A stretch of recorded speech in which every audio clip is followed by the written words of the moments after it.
This is the Northern Ireland Assembly Committee Room 29. This is the Northern Ireland Assembly Committee Room 29.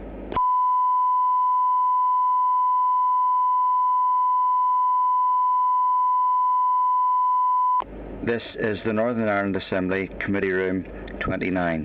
This is the Northern Ireland Assembly Committee Room 29.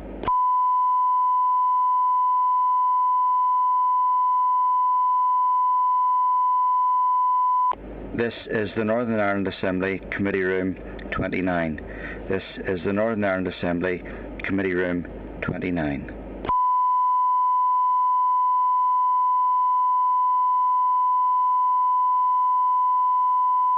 This is the Northern Ireland Assembly Committee Room 29.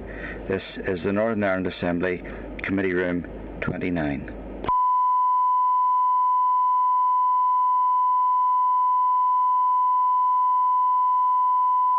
This is the Northern Ireland Assembly Committee Room 29.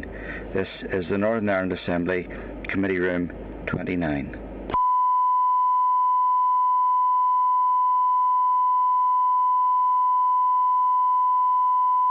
This is the Northern Ireland Assembly Committee Room 29. This is the Northern Ireland Assembly Committee Room 29.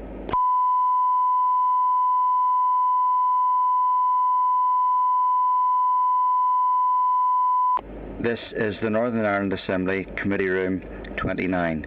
This is the Northern Ireland Assembly Committee Room 29.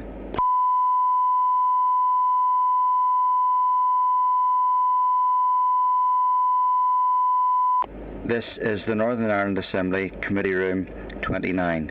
This is the Northern Ireland Assembly Committee Room 29.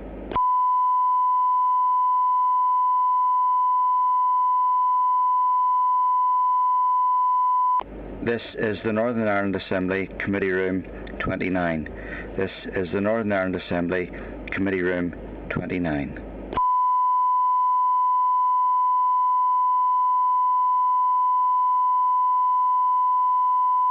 This is the Northern Ireland Assembly Committee Room 29. This is the Northern Ireland Assembly Committee Room 29.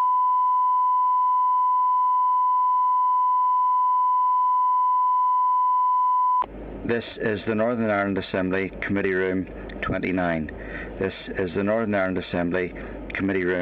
29.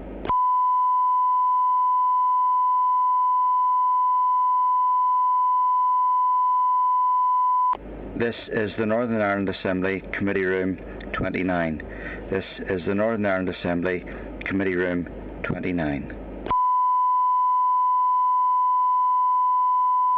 is the Northern Ireland Assembly Committee Room 29. This is the Northern Ireland Assembly Committee Room 29. This is the Northern Ireland Assembly Committee Room 29.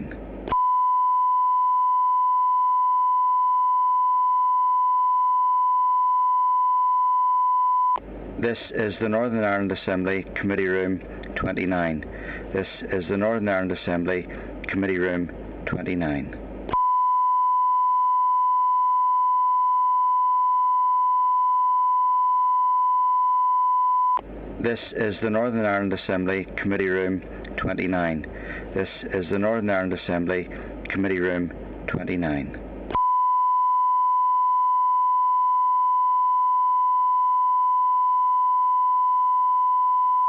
This is the Northern Ireland Assembly Committee Room 29. This is the Northern Ireland Assembly Committee Room 29.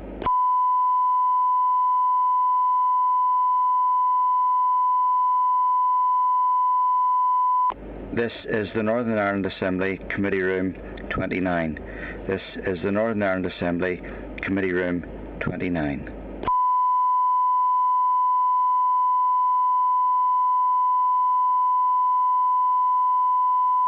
This is the Northern Ireland Assembly Committee Room 29. This is the Northern Ireland Assembly Committee Room 29.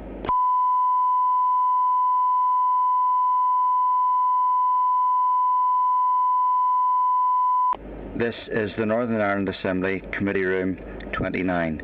This is the Northern Ireland Assembly Committee Room 29.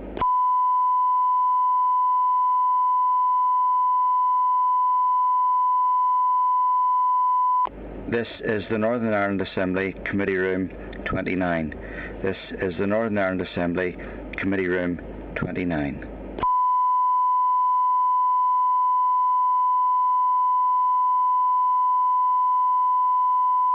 This is the Northern Ireland Assembly Committee Room 29. This is the Northern Ireland Assembly Committee Room 29.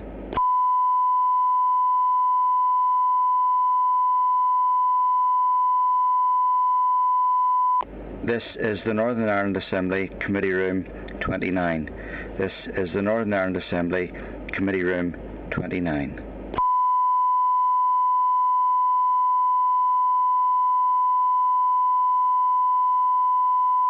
This is the Northern Ireland Assembly Committee Room 29. This is the Northern Ireland Assembly Committee Room 29.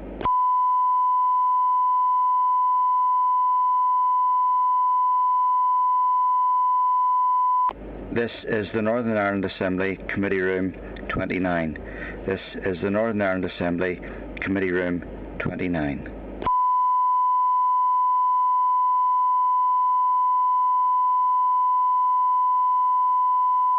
This is the Northern Ireland Assembly Committee Room 29. This is the Northern Ireland Assembly Committee Room 29.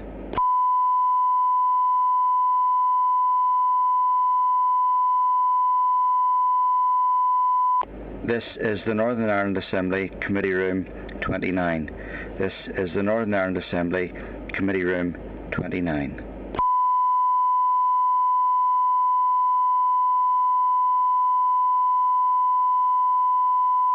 This is the Northern Ireland Assembly Committee Room 29. This is the Northern Ireland Assembly Committee Room 29.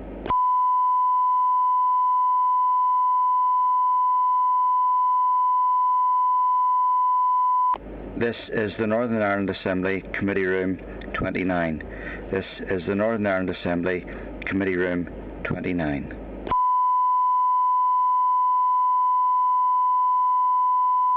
is the Northern Ireland Assembly Committee Room 29. This is the Northern Ireland Assembly Committee Room 29.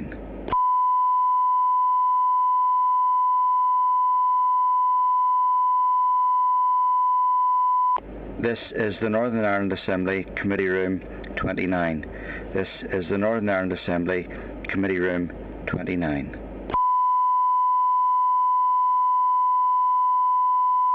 This is the Northern Ireland Assembly Committee Room 29. This is the Northern Ireland Assembly Committee Room 29.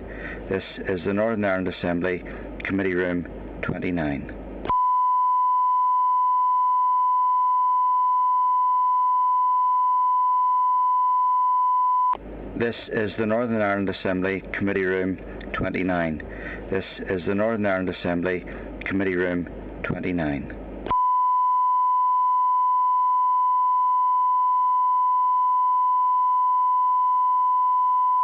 This is the Northern Ireland Assembly Committee Room 29. This is the Northern Ireland Assembly Committee Room 29.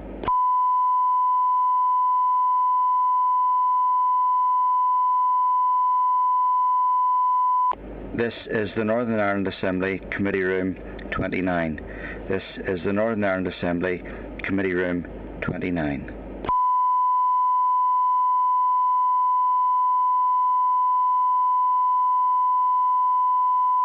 This is the Northern Ireland Assembly Committee Room 29. This is the Northern Ireland Assembly Committee Room 29.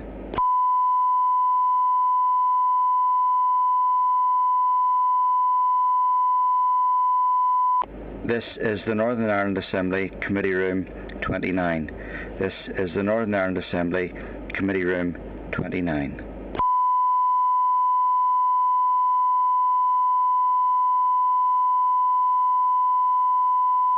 This is the Northern Ireland Assembly Committee Room 29. This is the Northern Ireland Assembly Committee Room 29.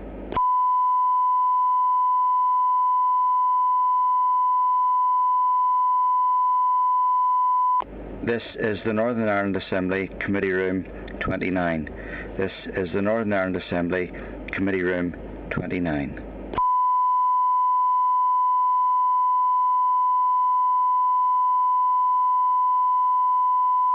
This is the Northern Ireland Assembly Committee Room 29.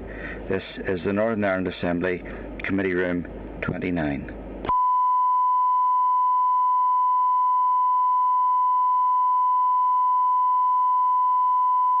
This is the Northern Ireland Assembly Committee Room 29.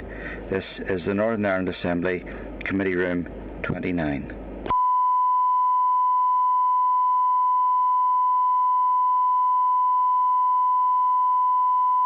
This is the Northern Ireland Assembly Committee Room 29. This is the Northern Ireland Assembly Committee Room 29.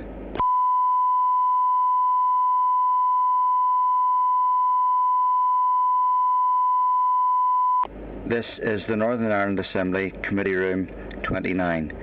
This is the Northern Ireland Assembly Committee Room 29.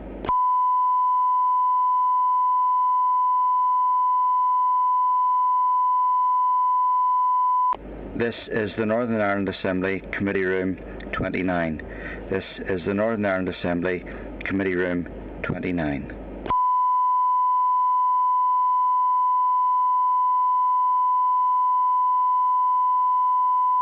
This is the Northern Ireland Assembly Committee Room 29. This is the Northern Ireland Assembly Committee Room 29.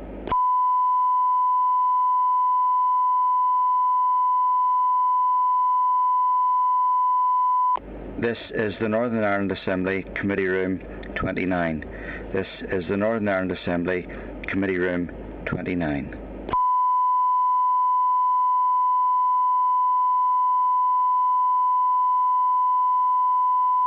This is the Northern Ireland Assembly Committee Room 29. This is the Northern Ireland Assembly Committee Room 29.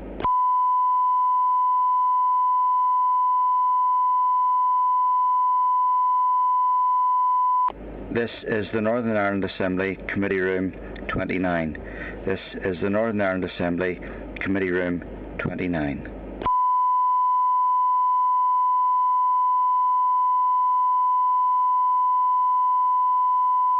This is the Northern Ireland Assembly Committee Room 29. This is the Northern Ireland Assembly Committee Room 29.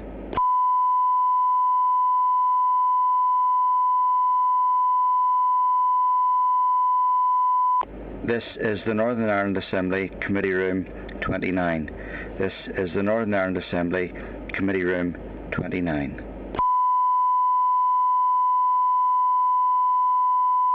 This is the Northern Ireland Assembly Committee Room 29. This is the Northern Ireland Assembly Committee Room 29.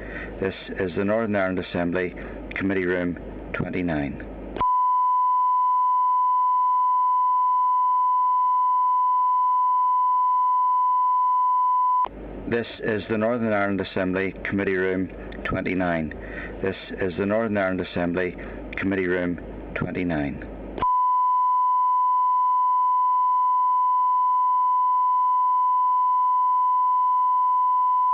This is the Northern Ireland Assembly Committee Room 29.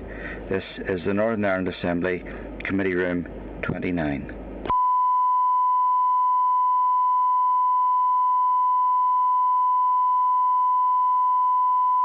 This is the Northern Ireland Assembly Committee Room 29. This is the Northern Ireland Assembly Committee Room 29.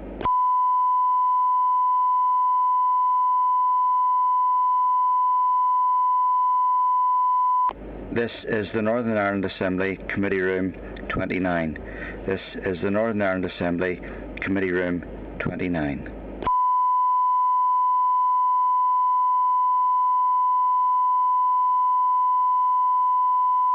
This is the Northern Ireland Assembly Committee Room 29. This is the Northern Ireland Assembly Committee Room 29.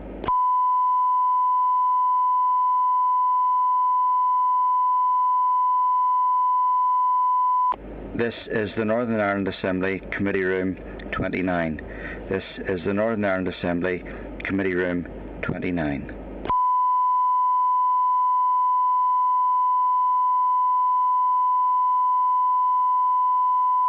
This is the Northern Ireland Assembly Committee Room 29. This is the Northern Ireland Assembly Committee Room 29.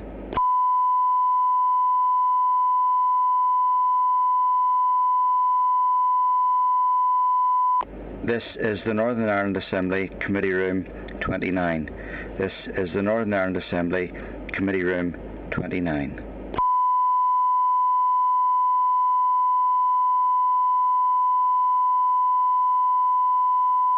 This is the Northern Ireland Assembly Committee Room 29. This is the Northern Ireland Assembly Committee Room 29.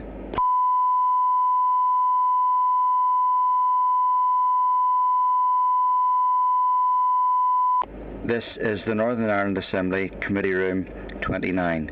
This is the Northern Ireland Assembly Committee Room 29.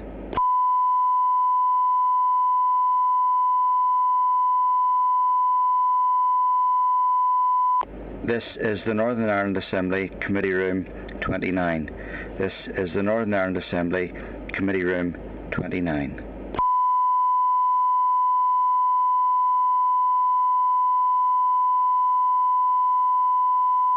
This is the Northern Ireland Assembly Committee Room 29.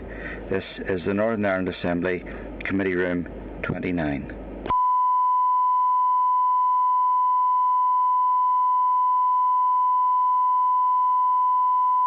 This is the Northern Ireland Assembly Committee Room 29. This is the Northern Ireland Assembly Committee Room 29.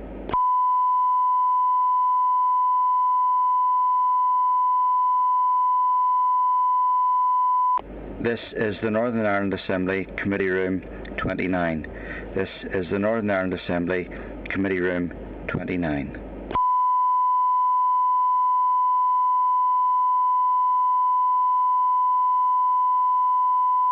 This is the Northern Ireland Assembly Committee Room 29. This is the Northern Ireland Assembly Committee Room 29.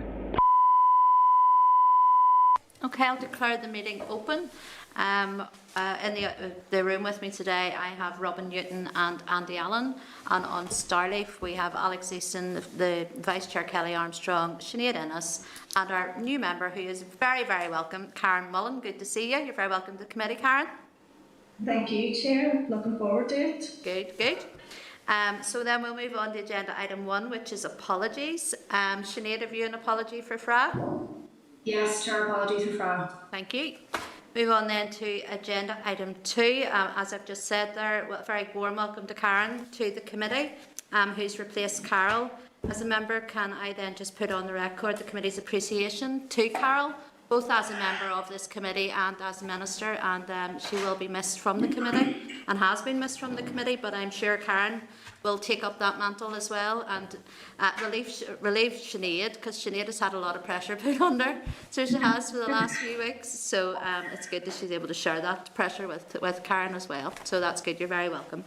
Can then inform members they've been provided with 2 research papers from Raise at page 6 and page 53 on sport and disability in Northern Ireland and on female participation in sport and physical activity in Northern Ireland. Members requested these briefing papers following a committee planning day in September. I think Andy and Sinead were the 2 main ones that requested these. Can I ask members, are they content to note and to schedule future briefings from Raise on these important issues when normal business resumes? Are you content with that? Yeah? Yes, sure, that'd be good. Yeah, agreed. Okay, thank you. Members, before Christmas, the committee agreed to contact all other committees to see if a coordinated committee response to concerns and issues around the Shared Prosperity Fund would be possible. A copy of the draft letter is at page 86. The clerk agreed with Chair that this action could wait until the new year. However, given the worsening COVID situation after Christmas, we're in a current situation whereby committees are focusing on immediate essential business only, as you're aware. And I propose that the committee writes first to the Department of Finance, who have responsibility for the fund, for an update on the status of the fund and re-evaluate the way forward once this response has been received. A response from DFC on the issue to the committee of the 14th December highlighted that the Department of Finance leads the response on the Shared Prosperity Fund on behalf of the Executive and Civil Service, and any requests for further information on this fund should be directed to the Department of Finance. Are members agreed with that approach? Agreed. Agreed? Right. Good, thank you. Then members, you'll be aware of the new draft programme for government is out for consultation. We have requested a briefing from department officials on the PFG in relation to Department for Communities. Members, any comments? Are they content to note that also? No. Content to note? Did you hear me okay there? Yeah. It's breaking up a wee bit, Chair. Okay, I know certainly there have been issues with Starleaf with various meetings this week, but we'll keep pressing on. If there are any issues, do let me know. Members, just another couple of issues, or another one or two issues one issue I want to talk to you about is I had a meeting yesterday with Unison on behalf of a constituency matter, and Unison had highlighted with me issues around the supporting people budget. And issues in connection to staff terms and condition and staff pay. They were led to believe that the Housing Executive were going to work under the Agenda for Change terms and conditions for many people who do exactly the same job as those people within the statutory sector, but they're not getting the same pay or the same terms and conditions. They also mentioned about the issue around the 10 million workforce costs that was awarded to COVID costs that was awarded to the Housing Executive, which many of those supporting people organisations could avail of to support their staff, and that from what I have been led to believe, this has not happened. So what I have asked them to do is just to send through a letter to the committee. And we'll get it on hopefully on the agenda for next week under correspondence. I think there's a lot of questions that need to be asked around supporting people. I do believe the Minister is aware of these, and I think she is trying to work to get these issues resolved, and we certainly want to help her with that. So I'll bring that back. Are members content that we wait until the letter then arrives into our committee pack next week to progress that? Okay, then there's just one other thing then. We as a party delegation had a meeting with Advice NI this week as well on the issues that they have brought up, and I'm sure they've met with other parties here and met with other members of this committee as well. But we'll bring up those issues whenever we're discussing the budget and on agenda item number 5, I think that is. So members happy enough. I just wanted to make members aware that I'd met with both of those organisations this week, albeit on a constituency level and a party level. All right? Is that okay, members? Move on? Yep. Okay, agenda item 3 is our draft minutes. Members, you'll find the draft minutes of the 28th of January 2021 at page 89. Can I ask members, are they in agreement of the minutes as drafted? Agreed? Agreed. Agreed. Thank you. Agenda item 4 is matters arising. Members, you've been provided at page 99 with a response from Solace to queries on what councils are doing to ensure vulnerable people are aware of the COVID-19 funding support. Just before I ask any comments, my understanding of that, bit of background noise. My understanding of what members were wanting to find out was actually what was happening in specific councils, because not every council is rolling out the same schemes when it comes to the warmth and the food and all of those other necessary things. They've been given money by the department and they've been allowed to roll out their own schemes. I think if members are in agreement, I would like to write back to Solace and ask them if they could just detail on a council level how they're progressing that, because I think the point was made by one, I think it was Mark maybe, or Andy had said, you know, people see things on social media of what a council is doing, and then they think that it's the same in their own council, or you find out it isn't. So would members be happy enough that if we write back to Solace and ask just if they could just be a bit more detailed on what each council is doing? Yeah. Okay, Andy, you want to come in? Yeah, no, absolutely, Chair.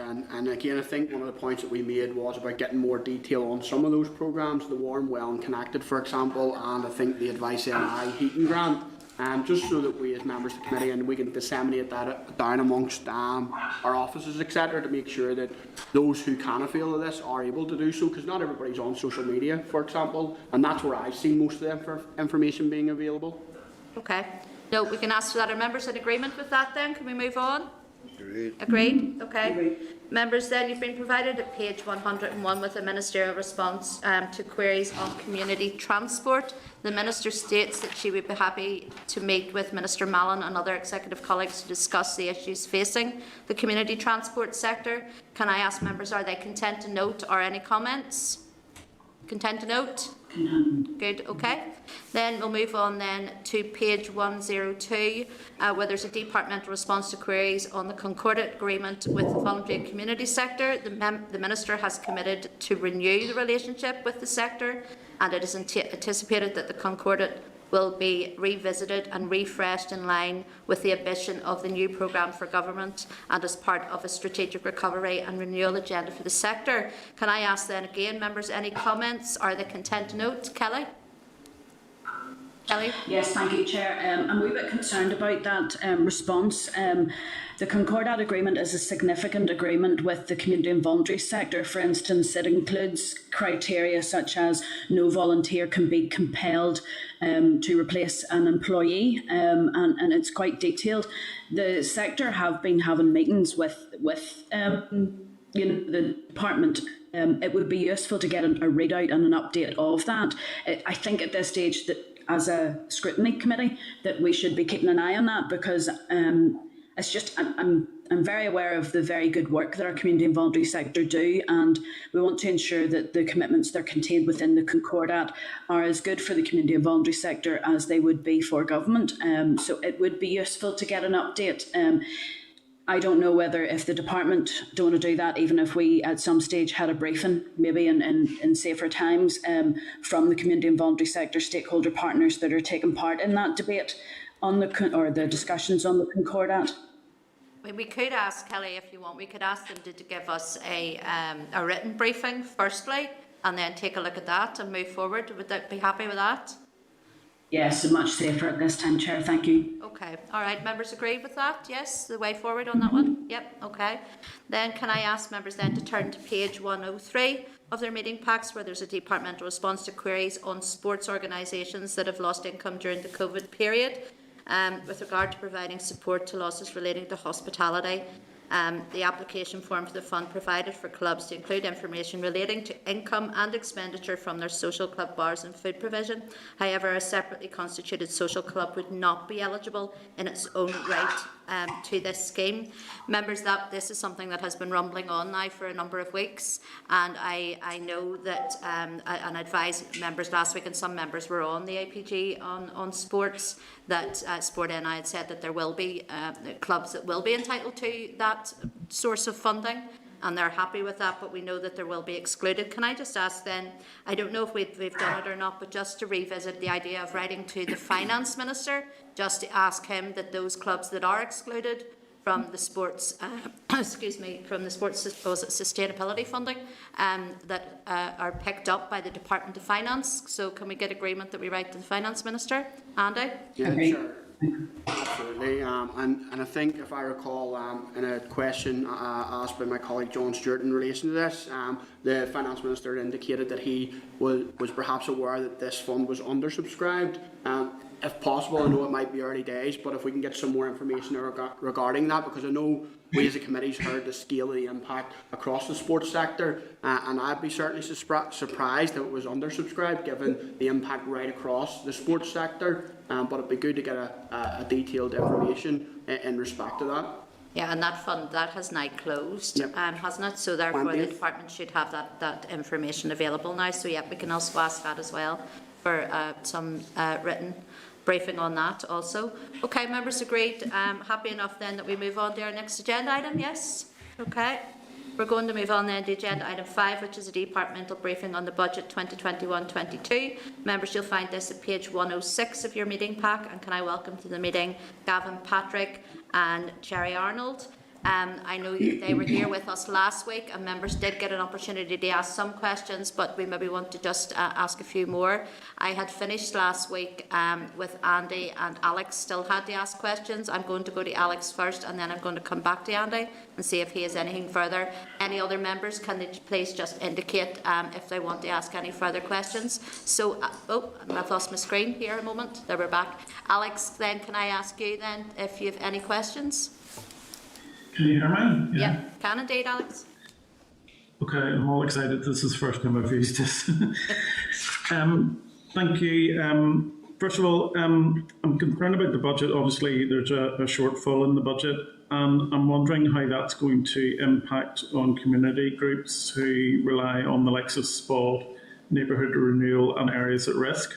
Can you give us an update on what you're planning with those budgets, and are they being looked at to be cut or stopped, or what's happening with those? Well, if I answer that one, Chair, the Minister has protected the neighbourhood renewal budget. So although the position currently is a draft budget and still out for consultation, that is the Minister's stated position. Okay, what about SPOD and areas at risk? And the same applies to those as well. Those are protected areas for the Minister. So again, while it's a draft position, that's the outline position by the Minister. Okay, well, that's a wee bit of good news. In regards to, it's probably more capital, is there going to be any cuts in terms of funding to help take forward new social housing? Where's that stand? For the social housing budget, again, is a priority for the Minister, and the targets are looking to increase the number of units being built next year. So rather than a cut, where the department's actually seeking to increase the number of units being built, are taken forward in 21-22. Okay, that's positive as well. Didn't you touch last week on cutting funding for Invest NI, didn't we? Yeah. On Invest NI? Yeah, and cutting funding for Invest NI. No?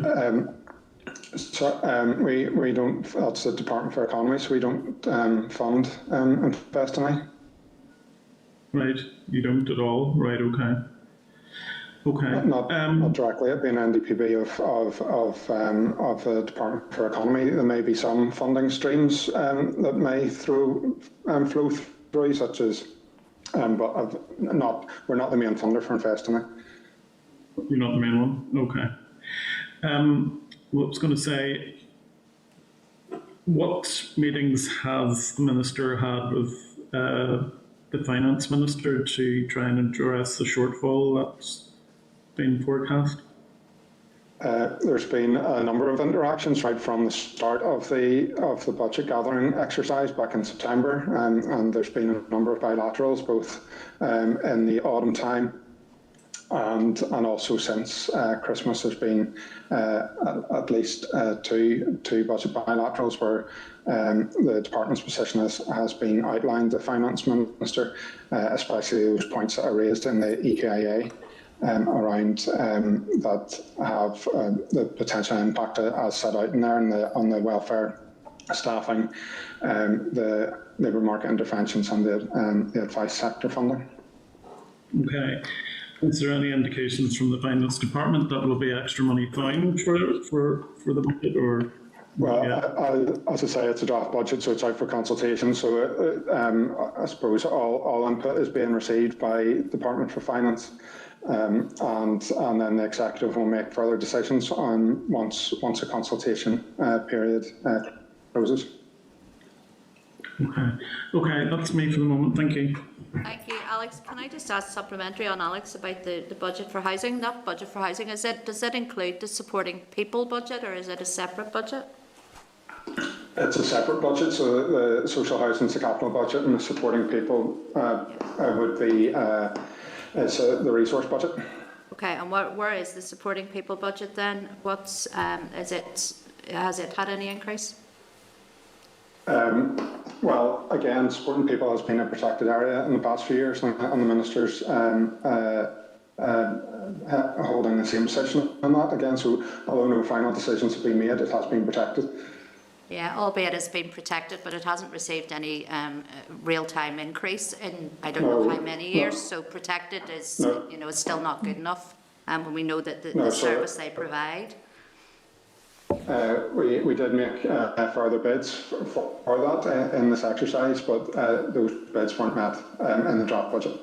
Okay, but I mean, I know the Minister would be very much aware of supporting people and very much in support of supporting people. So I'd imagine that she will continue then to be asking for further bids to try and meet those increases.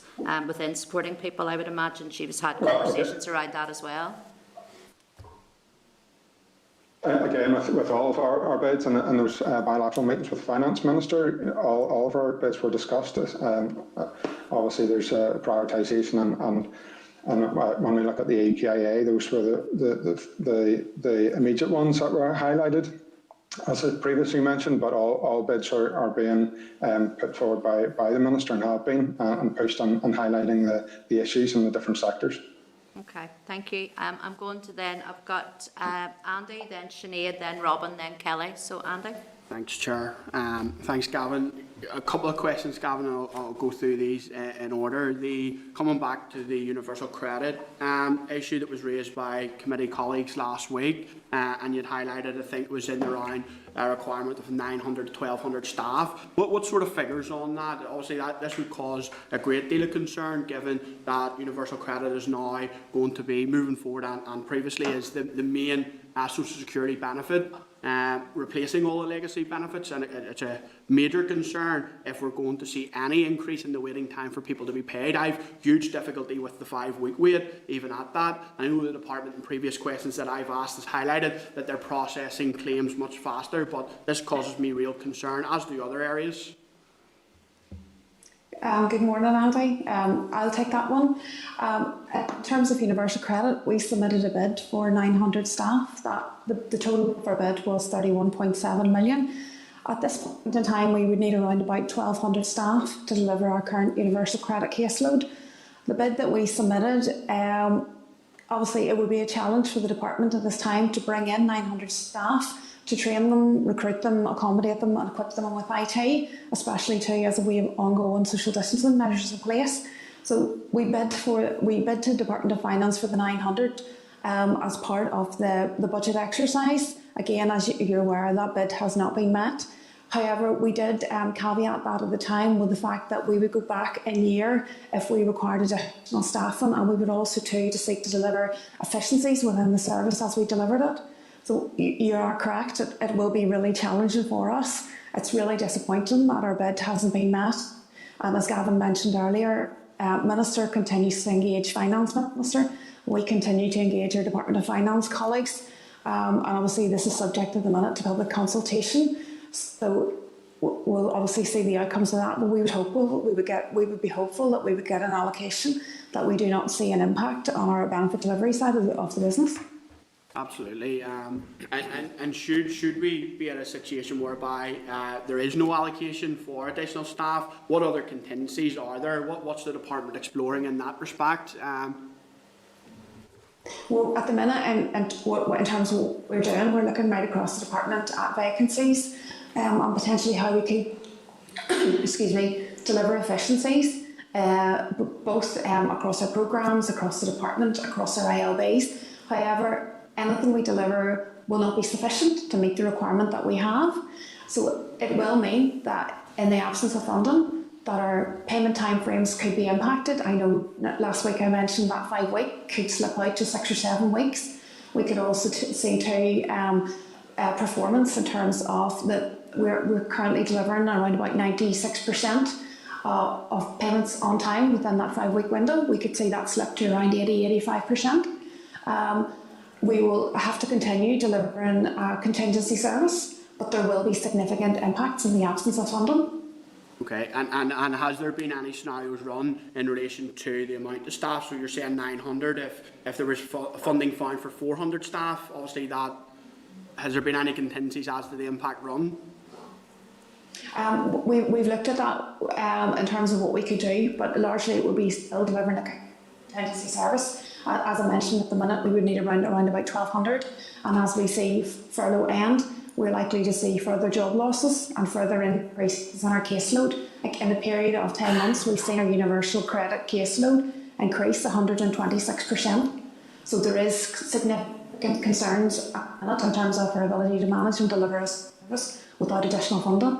Okay, and just in respect of I know colleagues made comments as well around the independent advice sector, and I've seen positive comments from the Minister in respect to this, and I know it's an area right across the board that is valued and is very much needed. Where are we with that? Is there any further movement on that? the 1.5, 1.8, is it? Yeah, in terms of independent advice, our Minister is very committed to supporting the advice sector, and we're currently looking internally within the department at options on how we can meet that funding requirement next year. And are you able to elaborate on those, that advice you're giving to finance? In terms of, it'll not be advice to finance, it'll be advice to our Minister in terms of what we can do. But at this point in time, we haven't got that allocation carved out yet. It's still under development, but our Minister is really committed to continuing to support the advice sector and is obviously to continue to lobby with Finance Minister for additional funding for next year. Okay. Andy, can I ask a supplementary on that, just while you're on that subject, if you don't mind? You'd said there about finding it within your own department. That would be then, I would imagine, at the risk of maybe others within the voluntary and community sector. And I certainly don't think that Advice NI would be happy about that either. I think that the extra funding certainly for the advice sector needs to come from the Finance Minister and from the Executive, because we already know that many projects are going to suffer. It was one of the first questions I asked you last week around all of those other groups that are funded. So I don't see where the Minister can find the money within her own department. It's going to have to come from beyond the department. I just wanted to make that point.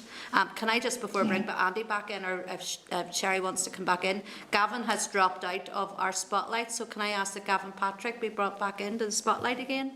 Okay, sorry Andy. Thanks, Chair.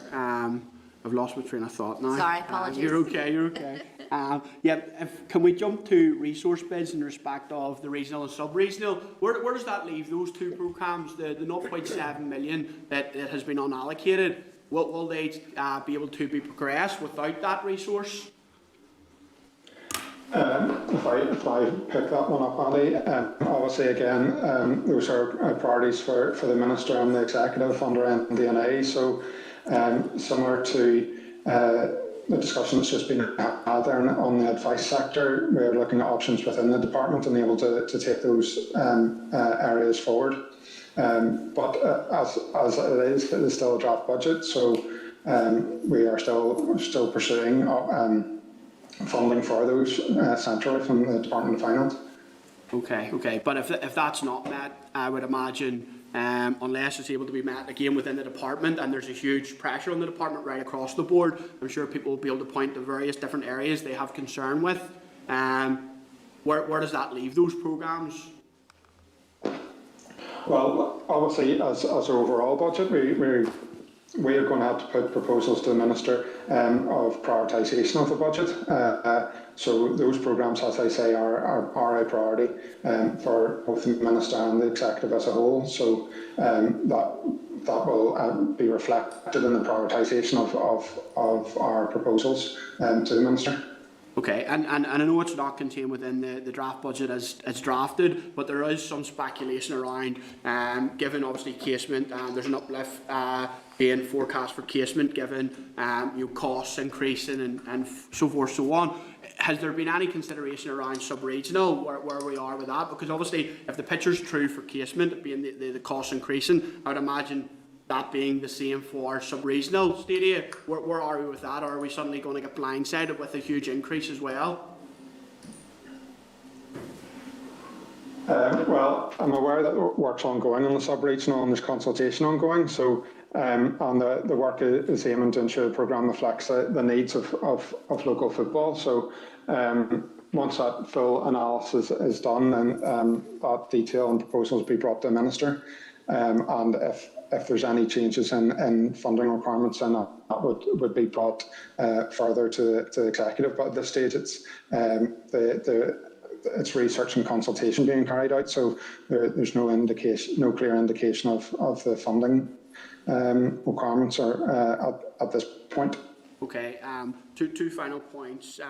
The £2 million for mitigations, in respect, all the mitigations are important, and obviously we'd like to see as many as those taken forward, but just for now, if we can, the £2 million in relation to the special rule for terminal illness, where are we with that since we last spoke? Has there been any further development? Is the Minister looking to find that within her current budget? Or I also think I've seen some mention around alternative contingencies. is there anything else on the table in respect to progressing the cross-party support for a movement in this area? Yeah, so obviously the 2 million requirement was a bid for 6 months. Obviously it would take a period of time next year to put the legislation in place. The full year requirement's actually £4 million in future years. Minister is fully committed, as I mentioned last week, to bringing forward proposals to change the 6-month criteria to move that out to 12 months. Obviously our bid was not met in the draft budget allocation. Minister continues again to lobby Finance Minister for the additional support required. We are, as a department, obviously too, in the absence of any executive funding, considering how we could meet that pressure. That will be extremely challenging given our overall budget position for next year. We are hopeful of a further allocation in the final budget. This has formed part of the discussions through the bilaterals with Finance Minister. Okay, and where are we with DWP? Has there been any further engagement with them in respect of a UK-wide policy on this? Yes, well, there's regular engagement with DWP on this issue. DWP, as I understand, the time frame there has slipped. They're still hoping to progress this. But obviously, however, our Minister was keen to progress ahead of DWP on this issue. Okay. So they're keen to progress it. Any timelines on that? When they're likely to progress? We've no visibility on timeframes. Okay.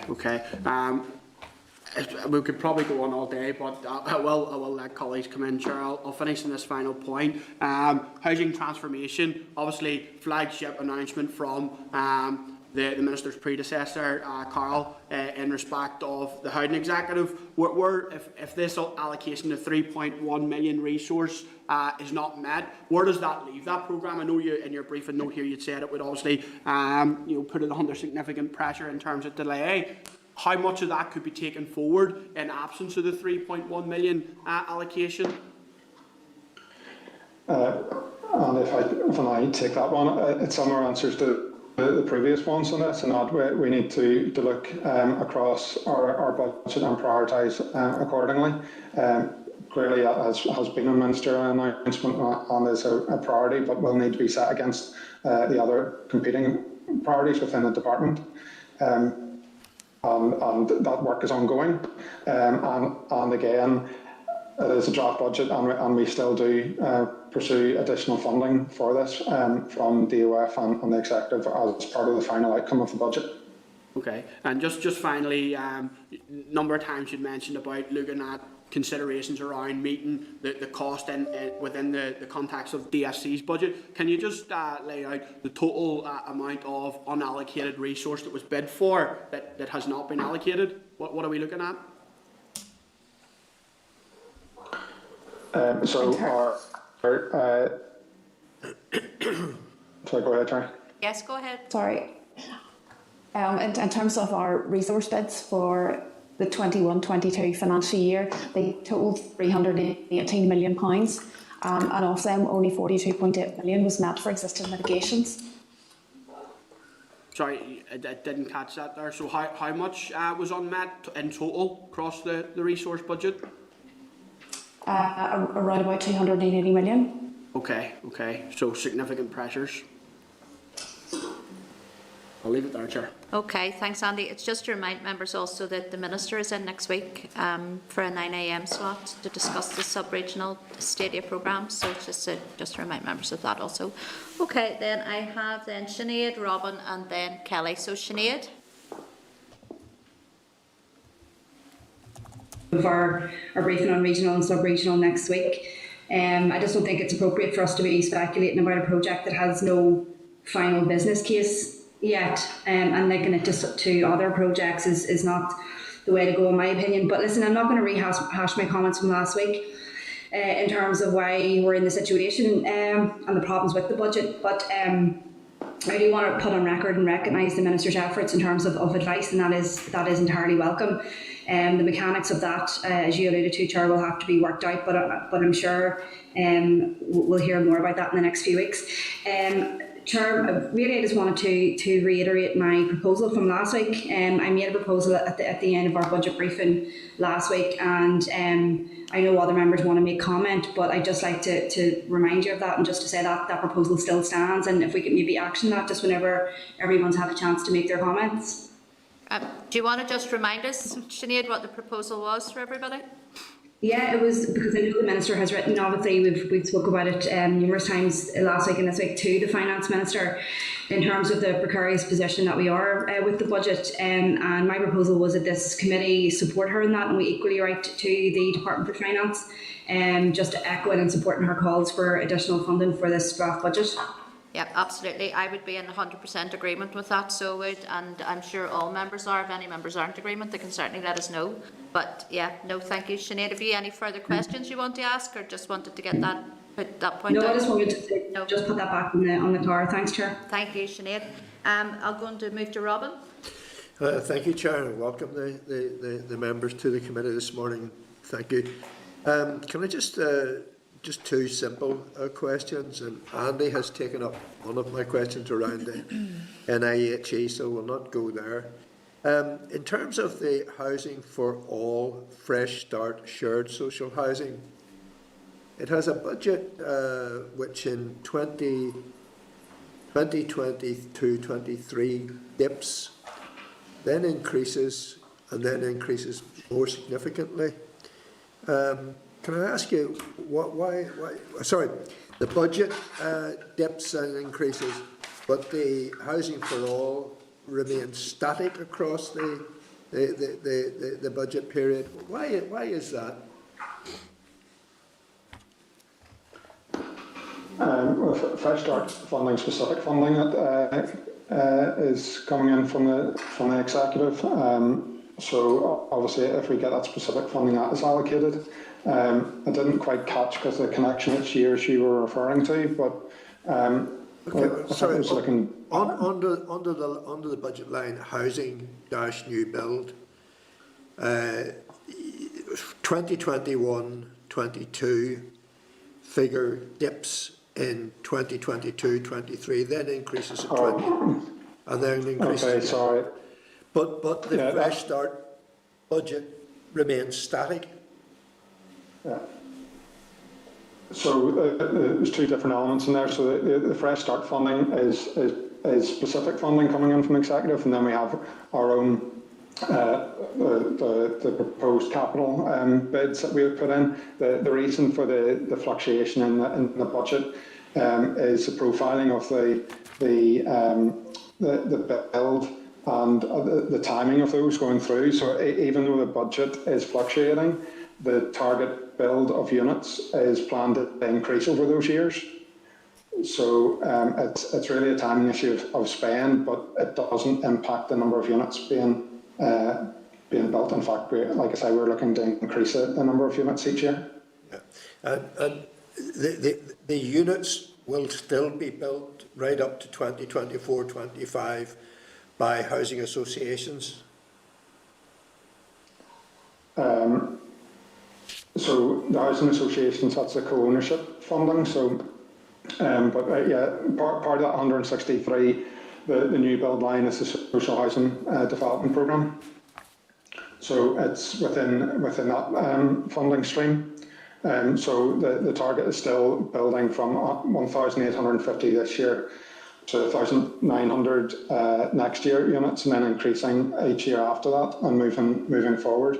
Assuming obviously those are bids for funding, assuming those bids are met in future years, and at this point we only have the draft budget for the 21-22 year.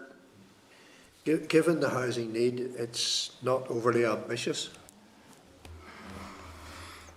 Well, I think, like I say, the department I know is pushing on this to increase the number of units each year. So there is a push to increase. It isn't remaining static, albeit I accept that. I'm just saying it's not overly ambitious, given the housing, and we are working, given the increasing housing need.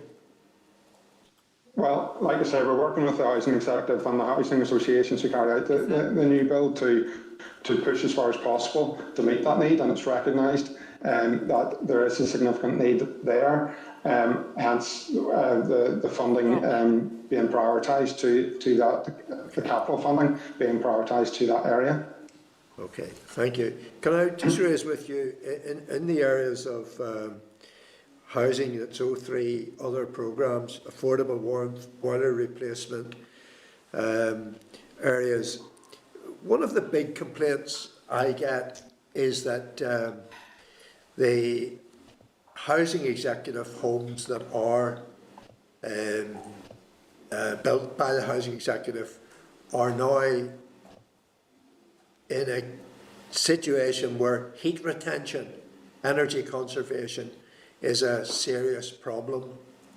And as I understand it, there is no standard set for public sector homes to meet in terms of energy conservation. Should we not be seeing a budget line in there for, along with affordable warmth and boiler replacement scheme, for energy conservation issues?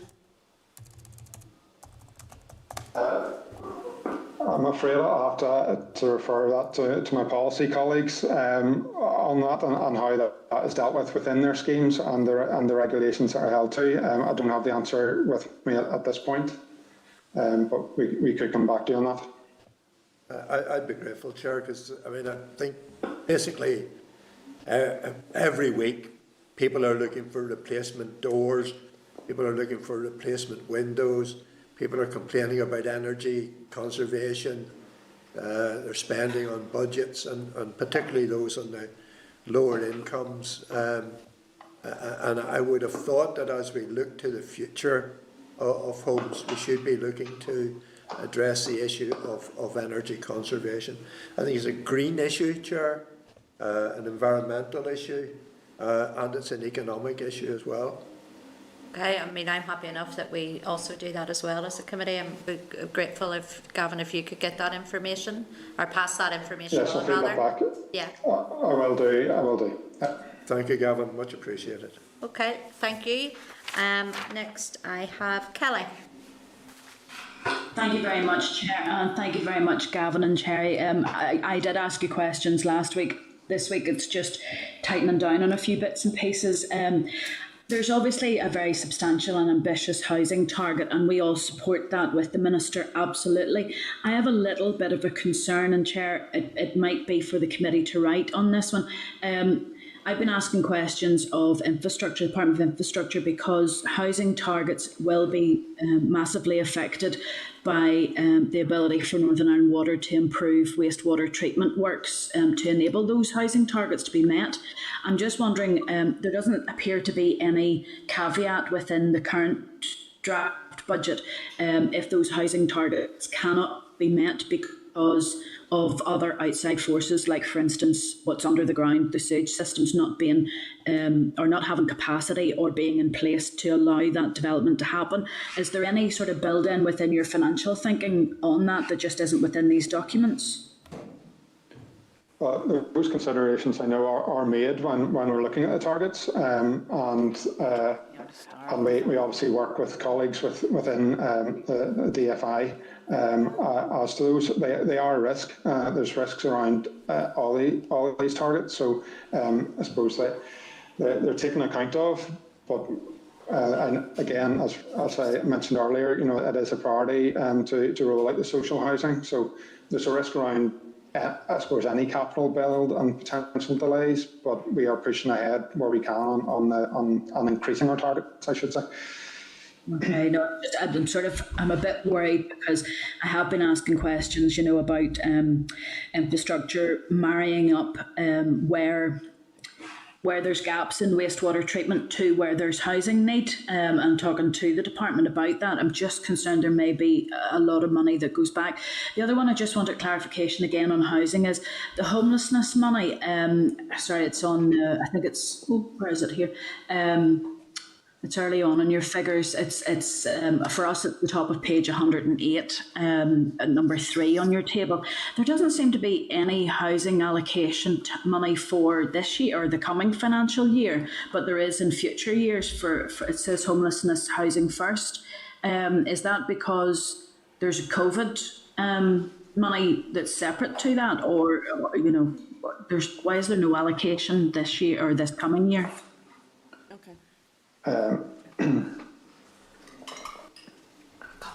I'd need to go back and check that one. So obviously, and I see there in the profile there's a forecast for 22, 23 and 23, 24. So I assume it's a specific need in that, but I would need to just go back and double check.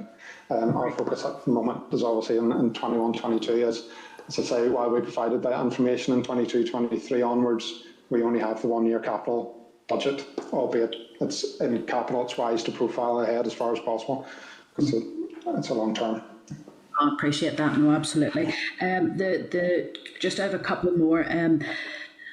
As you have very kindly have admitted, and we all recognise the pressures that will be under the department, the universal credit payment, and you have highlighted that there could be delays in getting that money out to people if the recruitment of the staff, you know, doesn't happen. So we absolutely appreciate that could be out of your hands. But I'm just looking at the discretionary support budget.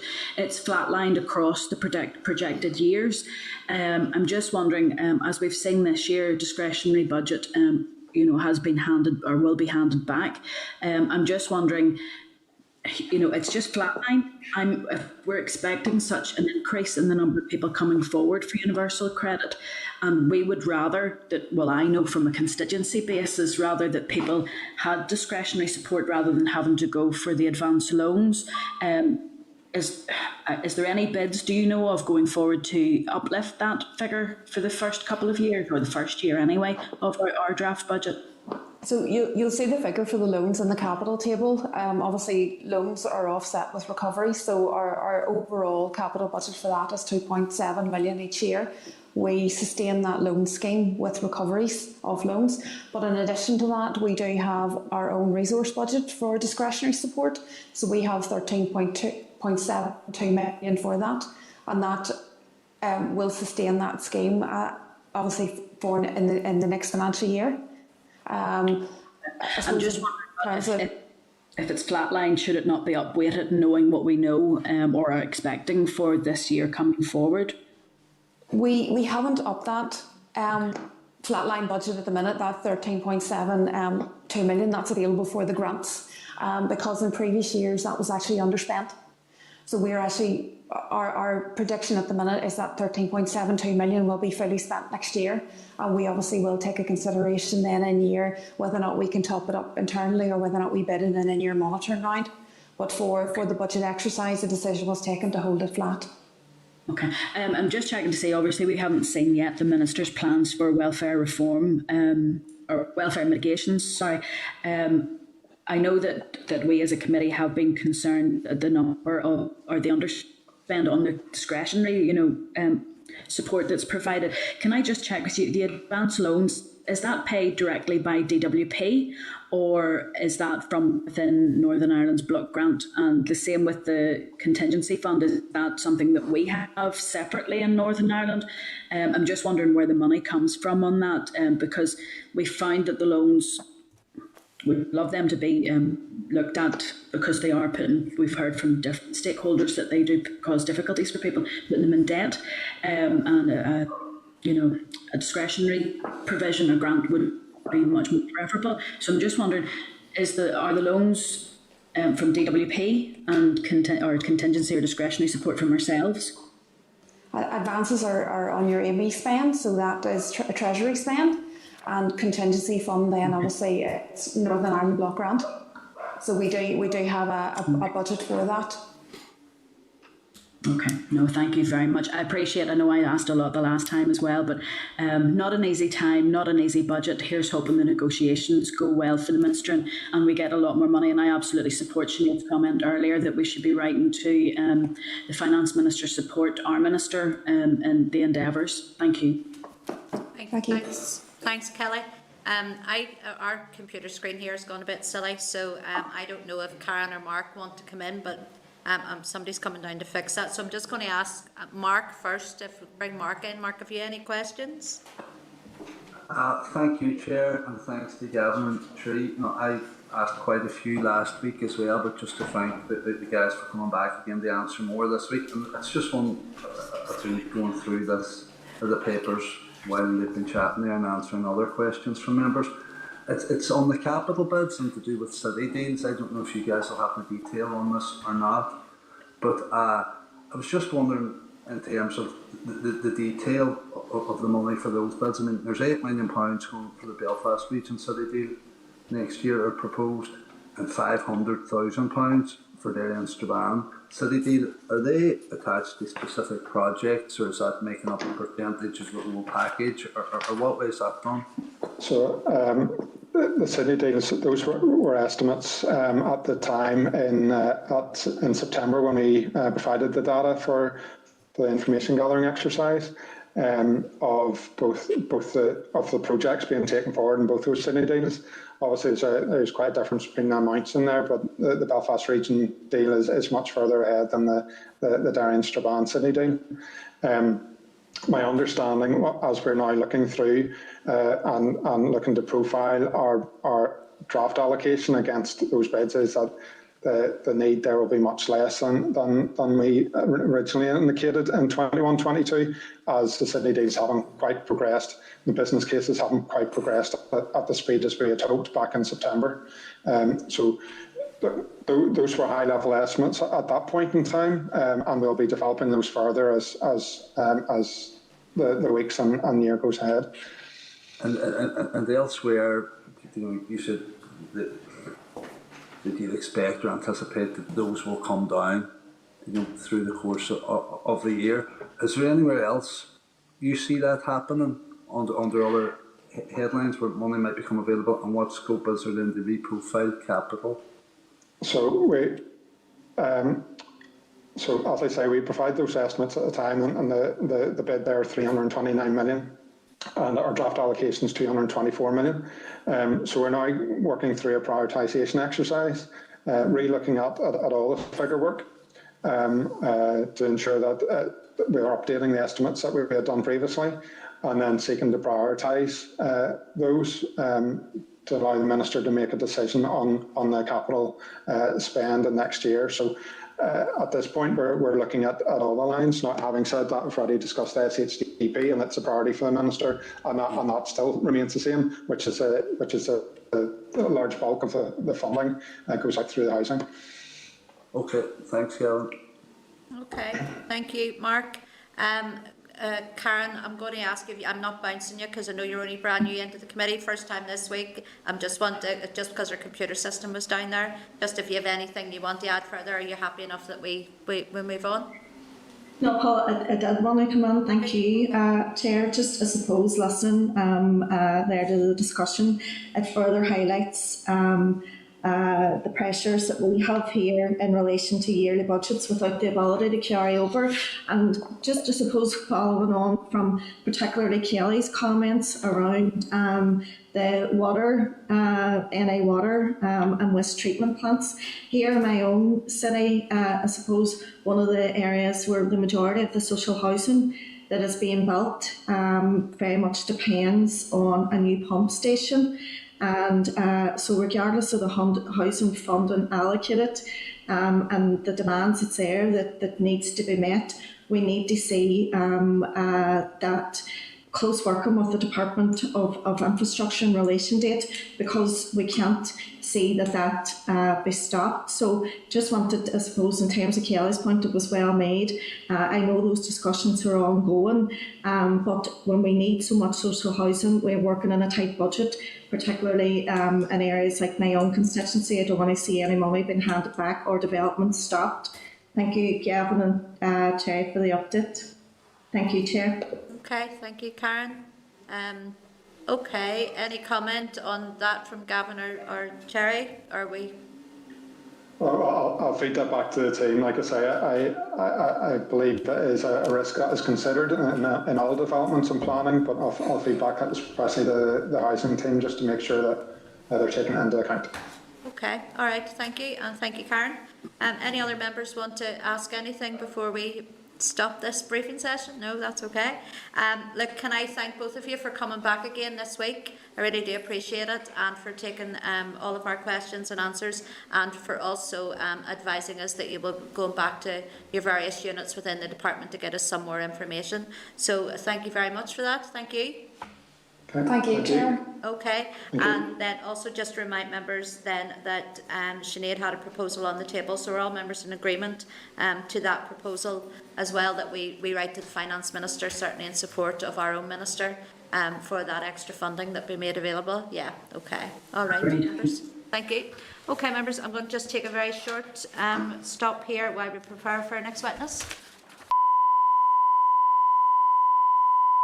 This is the Northern Ireland Assembly Committee Room 29.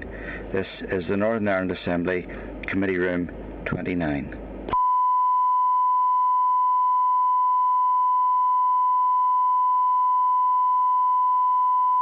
This is the Northern Ireland Assembly Committee Room 29.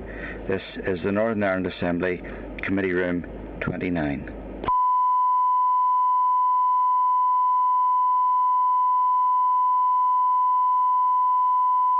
This is the Northern Ireland Assembly Committee Room 29.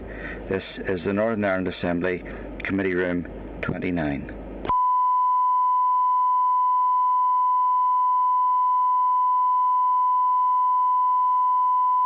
This is the Northern Ireland Assembly Committee Room 29. This is the Northern Ireland Assembly Committee Room 29.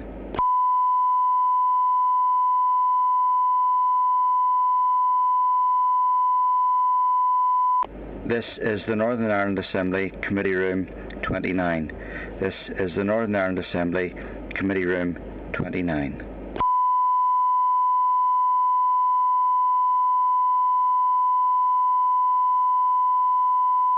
This is the Northern Ireland Assembly Committee Room 29. This is the Northern Ireland Assembly Committee Room 29.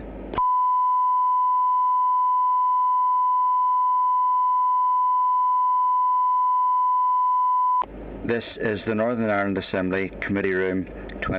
This is the Northern Ireland Assembly Committee Room 29.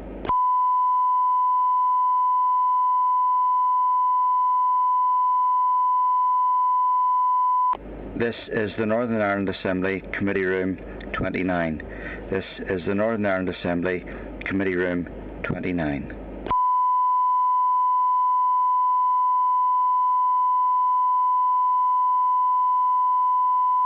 This is the Northern Ireland Assembly Committee Room 29. This is the Northern Ireland Assembly Committee Room 29.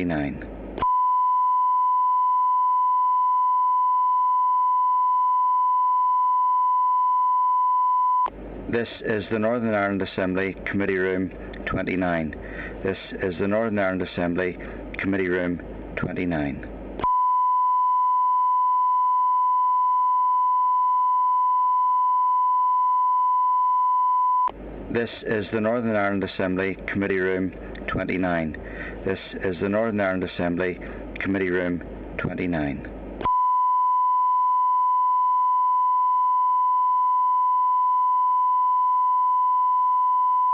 This is the Northern Ireland Assembly Committee Room 29. This is the Northern Ireland Assembly Committee Room 29.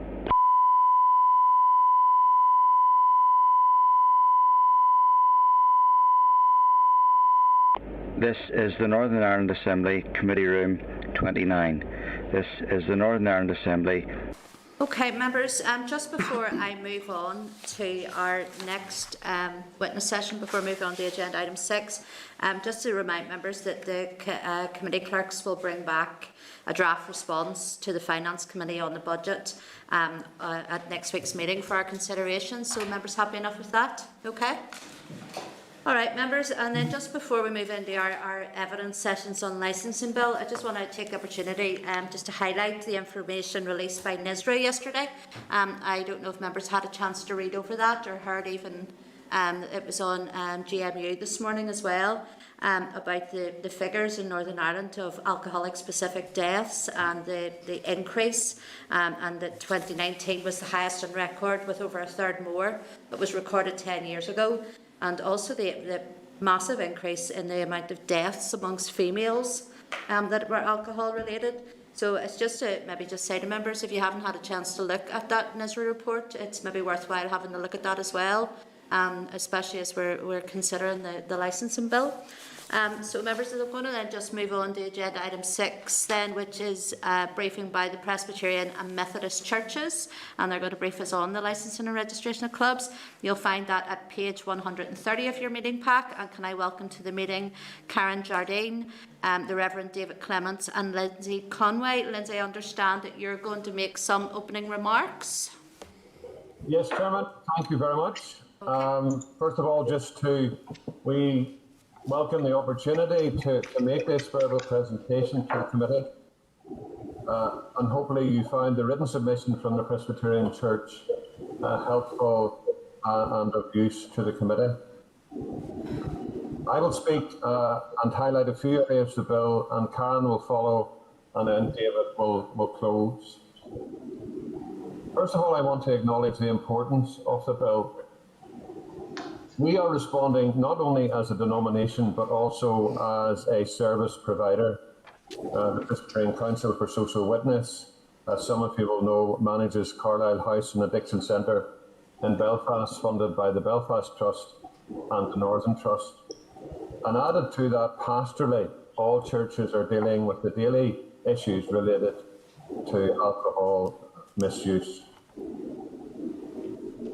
Chair, we are disappointed that the bill goes much further than the 2016 bill in respect of Good Friday and Easter Day. During our previous submission, we acknowledged that the modest change was needed, and I recall that we were commended for our approach to that proposed change. PCI would like to place on record that Easter remains a significant and an important time for many in our denomination and those of none across Northern Ireland who really register Easter time as a time for rest and reflection. We would also ask that consideration be given to the introduction of the protection of workers, and Karen will say more about that, who choose not to work on Good Friday or Easter Day as they observe their religious rights in all of that, ensuring that they have the ability to attend public worship and other activities.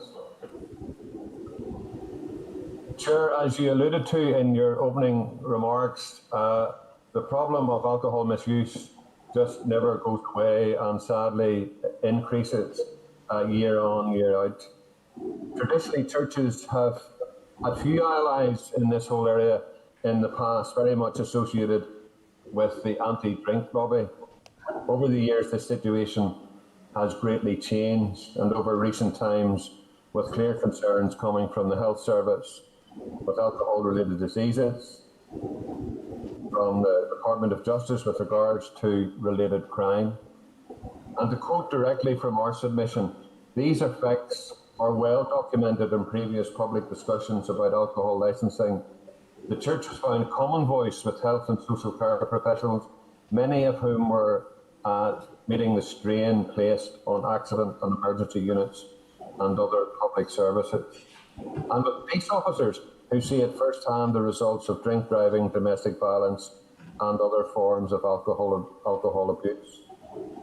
It is clear to us that the public health, community safety and well-being of individuals and families should be the primary concern of all public policy making, especially in connection with alcohol.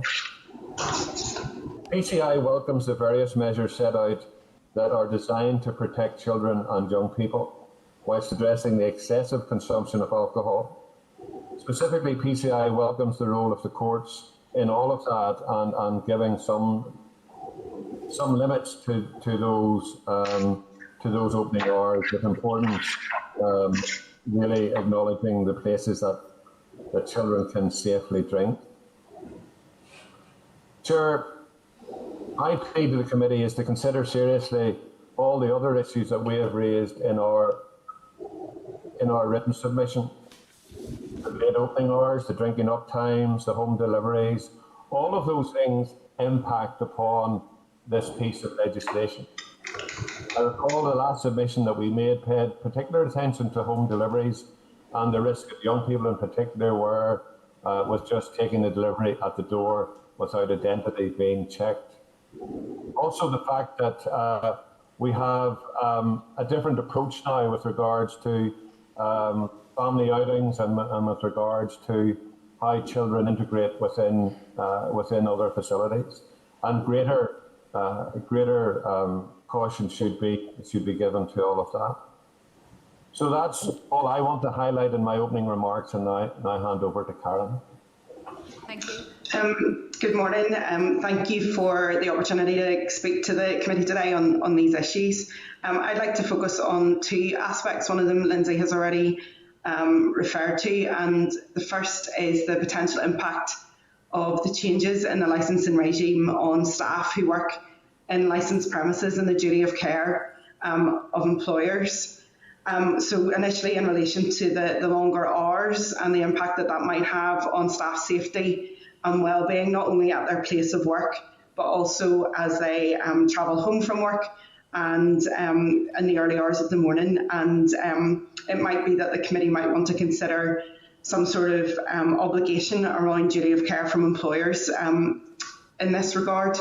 Also then, just reflecting what Lindsay had said around the Easter period, perhaps protections could be provided to allow those people who work in the hospitality sector but wish to observe Good Friday, Easter Sunday, the opportunity to opt out of working for those days. Legislation currently exists to allow retail staff to opt out of Sunday working where they wish to do so, and I suppose there's mechanisms in place there that could be used as a model, and I believe that the evidence that you received from Unite the Union also raised some of those issues. The second aspect I'd just like to bring to the committee's attention is in relation to opportunities to review the impact of the legislation. This is quite a significant change to the licensing regime in Northern Ireland, the bill and how it may be amended going forward. And while undoubtedly there will be commercial and economic benefits for the hospitality sector, there will also be costs, as Lindsay has already alluded to, with regard to policing, criminal justice, health and social care. I think the previous estimate of costs in relation to alcohol misuse is 900 million, but that's from over 10 years ago. Those are figures from 2008, 2009, and so we don't really have anything more up to date than that to recognise what even a baseline might be at the minute. But a built-in review period, it might be 1 year, or given the COVID situation, it might be 2 years, but it would help, I think, policymakers and legislators to have a better idea of what the impact is and the balance between what the costs might be of this legislation against the benefits as well. I'll hand over to David. Thank you, Chair. And again, just to repeat the fact that we appreciate being able to present to the committee. And I'm glad to be able to do it together with Presbyterian colleagues, not least because they have the resources, the time, and perhaps the intelligence to put this together better than the Methodists can. I'll make just a brief comment about the Methodist Church, and then 2 or 3 points. Some of it overlap with what Lindsay and Karen have said, and also overlap with the Chair's opening comment, actually, which I think is very significant. The Methodist Church in Ireland has 156 congregations in Northern Ireland, and our mission has always been to seek God and to seek God's blessing upon church and society. We've sought to do this through our various ministries, which have included outreach to the poor and the marginalised, and by a long and proud history of engagement with social issues within society. The Methodist Church have got 4 missions that operate within Northern Ireland, and a good deal of their time is spent with those who have problems arising from alcohol abuse, and particularly with the families of people where someone is addicted to alcohol. And so with acceptance, compassion, guidance, help and prayer, we offer these on a daily basis. And so I think we have an interest in this subject that comes from our ethos and our mission. The Methodist Church, I suppose, has a tradition of being against drink, Indeed, someone once said the only thing they knew about the Methodists were that they were against drink. That perception, I think, probably was from a generation or two ago, and our church has drifted, I guess, along with much of society and other churches to some extent in having a less strict attitude perhaps towards alcohol. I myself, just for addressing conflict of interest, if you like, I'm teetotal. I regret that none of my children are, my adult children now. In the previous presentation that we made to the 16-17 dealing with this business, still stands or not. Our position hasn't changed. And as Lindsay said, when at that time there was some restrictions or some changes lifting of the restrictions regarding Easter, we recognised that as something that was a compromise. I guess at this stage we are sorry that that has, in this present legislation, been removed altogether. Clearly, we're no longer a Christian country. Whether we ever were is a matter for debate, perhaps. And we recognise that the role of the churches and Christians within society is less than it was.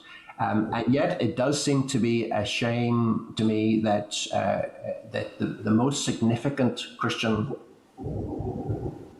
festival or season in the year is no longer given any place within this kind of legislation. So we're sorry to see that go. Our primary concern, I think, is with the welfare of the community, and we recognise the harm that alcohol does. And I was going to point out, but the chair had beaten me to it, the statistics issued from NISRA last week.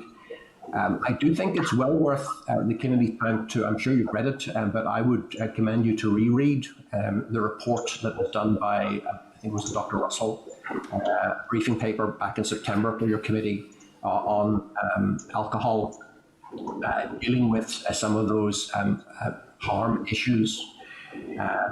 Now, we recognise that the strong voices in this response or many of them will come from the drinks industry, also from the hospitality industry, and we recognise that particularly for the hospitality industry, for pubs and restaurants and so on, this has been a very, very difficult year, and we do have a good deal of sympathy for them in regard to the impact of COVID. And perhaps that will be seen as something that will give a bit of a push to the a relaxing of licensing legislation. That may be so, and perhaps we're swinging against the tide, and so be it. Our concern is not so much with the extension of licensing laws and opening hours and so on, although we have concerns about that. But it's the overall consumption of alcohol. Now, we recognise that this is not part of this bill, but when I've got the chance, I'm going to make the point again. And I think the Public Health Agency have made the same point again very forcefully, that what we need is a minimum pricing policy. And as I say, it's not part of this bill, but I'm sure those who are on the committee will perhaps in other contexts be able to address this issue. There are things that we welcome. Lindsay mentioned the protection for children. That seems to be there, but the question of vending machines and so on. All of those things that will limit harm, we welcome. Those things that will exacerbate potential harm are what our concern are. Now, I know that some of you will push back, because I've seen it elsewhere, that what is the evidence that increasing opening hours increases harm? Well, I'm a simple sort of fellow and I think in straight lines, and this is just how I would work it out. If you increase opening hours, you clearly have to increase staff costs. And the only way, therefore, if you're increasing staff costs to make a profit or break even on that is for there to be an increase in the consumption of alcohol. So whatever the statistics are about that, and I think probably there's limited research, common sense says that the longer pubs and clubs and places are open serving alcohol, the more potential harm there is. And I think it'll be interesting to see what the figures are in another year's time. The NISR figures from last year, the death rate, the highest in 2019, the highest on record. And so that underlines our concerns. As the final point, just I will reiterate that we recognise that this legislation is probably going to go through. Hopefully, we don't have the situation we had in 16-17 when we had a collapse, and that's why the thing didn't happen. It's a little bit worse than what we had in 16-17, but we recognise that we're a small voice in this, and the pressure from industry and so on will no doubt overtake us. So the final word is that for us as a church, what we would really like to see is a proper minimum pricing policy that would actually begin to reduce the harmful effects of alcohol in our society. Thank you. Thank you, and can I thank all three of you, Lindsay, Karen and David. I thank you for coming and briefing the committee. I think it's essential as a committee we get a balance of views across a broad spectrum of people, so I think it's vitally important that you're here today as well also to brief us. David, can I just say I grew up in very much a free Methodist household. So I understand very, very well how some attitudes have changed, albeit they haven't changed dramatically. But I understand that the ethos behind what you were saying, certainly from a pastoral side. I understand some of I understand the majority of the points you've made up, and you've put your points across very well. I just wanted to hone in just a little bit. Actually, Lindsay, you had mentioned about Carlisle House, and we had heard, and I heard it on the radio this morning, where the lady was talking and saying about the lack of services that we have here in Northern Ireland for people when it comes to alcohol abuse. And I know it's not part of this bill, but it is something that that certainly feeds in as well. When we look at the likes of Carlisle House and the magnificent work that Carlisle House do, and they absolutely do. I have had reason, or I've had cause to be involved with Carlisle House in the past, both on a professional level and also through a family member. And you know, really, if we don't have those services in place, we know. And certainly it's my belief in itself, alcohol is not dangerous, but alcohol overconsumption is most certainly dangerous, and is dangerous to, you know, not only the individual, to the family, but to society as a whole. So I'd like to see that, you know, those services, albeit it's not in this bill, but more services to help those people in need. Just on the idea of a review, I'm glad you said that. Karen, I was going to ask you that. I know that it was something we asked, I think, of the Public Health Agency as well last week, and of others, that if there was a review mechanism in place to look at the various extensions within this bill, would that ease your mind in any way, shape or form? You're absolutely right, you are a small part, and there is a big industry out there who have been fighting for many years to see relaxations within our bill.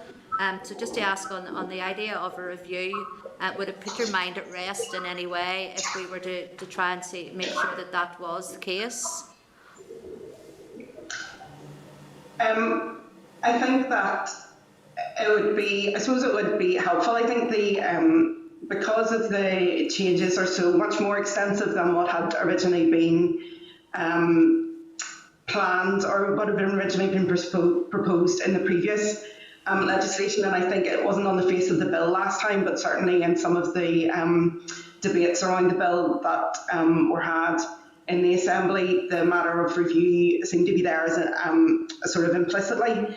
And I think, I mean, a review would be helpful, I think, for everyone to see what the impacts are in terms of for the industry, as well as for those agencies and organisations that then have to facilitate, I guess, the more negative end of overconsumption of alcohol in relation to policing, criminal justice, health, and just to see where resources are being taken. I mean, the police service still haven't provided, I don't think, a figure to the committee in relation to what their estimated costs are, but one of the things it said in the EFM and relating to the bill was that they anticipated a change to their shift patterns and their systems. So how will we know what the impact of that is unless we ask those questions? And so a review might then say that everything's working great, and so leave things as they are, but it will also help to highlight where some tweaks might need to be made or where some mitigations might be required, Chair. And I suppose then just to follow on from that, if we look at the staffing, and you're not the first to bring up this, we did have a union in to brief us a couple of weeks ago that brought up the issue around staff and around their right to observe Easter Sunday. So would you like a review of that also? I mean, we talk very much in as a government and as a committee about co-design of everything that we do, but quite often the people that it impacts the most are not part of the consultation process. Just to ask, would you want to see that as part of a review as well, that the staff are asked their opinion on how it is working for them? Well, I think any review would need to be holistic in its approach, and I suppose echoing some of the things that the Public Health Agency said when they briefed you last week, this needs to be undertaken in like a whole systems approach. Can't tinker with licensing on the one hand, but not realise then that has an impact in other areas that don't necessarily fall under the remit of the Department of Communities, but there needs to be some sort of joined up thinking. And so I think any review would need to take everything in the round, so impact on staff, even in terms of their own personal safety, getting home, what the impact of extended hours are on their well-being, and the issue just around Easter observance as well. I think that would be helpful. I don't know if that can be stipulated in the legislation as such, but if there was some way to get a commitment in that way, I think that would be useful. And I mean, go ahead. Sorry, Lindsay. I'm sorry. The review would also assist greatly in forward planning for services. I mean, Carlisle House and Northlands remains the two main community-based addiction services. And already during the COVID crisis, as you all know, there have been an increased referrals in both those places. And we've had to meet that with reducing the length of our programmes, but increasing the clinical input to that. So a review would actually assist in the forward planning that what are going to be the pressures in the future, because those beds are limited and those centres by their very nature have to be of a certain size, but they are useful and the waiting lists are substantial. So the review would greatly assist in that as well. Okay. And just want to, can I ask members if they want to ask any questions, can they indicate as well? Just before I finish off, and I just want to ask a question, and it's just to ask, when it comes to Easter Sunday, just some will say, why is it any more precious than any other Sunday?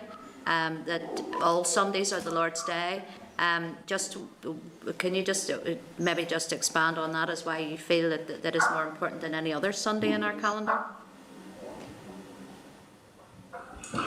Well, Chair, if I might have a stab at answering that, I think there are most religions, and we have a mixed community clearly in Northern Ireland these days, will have particular days that have particular significance. So that for Hindus, for Muslims, for Jews, there are particular days that are more holy than others. So for Christians, you might say Christmas and Easter are the two most significant festivals. And we know that Christmas has been overrun with alcohol misuse. And it would be a shame, I think, if Easter followed suit. Okay, thank you, David. I've got two members wanting to ask a question. I've got Robin and then I've got Kelly. So anybody else can let me know. Robin? Thank you, Chair, and welcome Karen, Jardine and David Clements and Lindsay Conway to the meeting. And very much what they're saying, Chair, ties in very closely with what we were being advised from the Public Health Authority last week.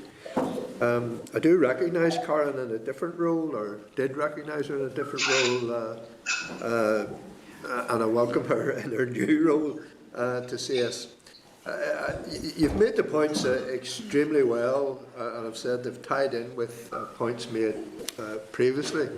I'll just say two things, Chair. Direct to the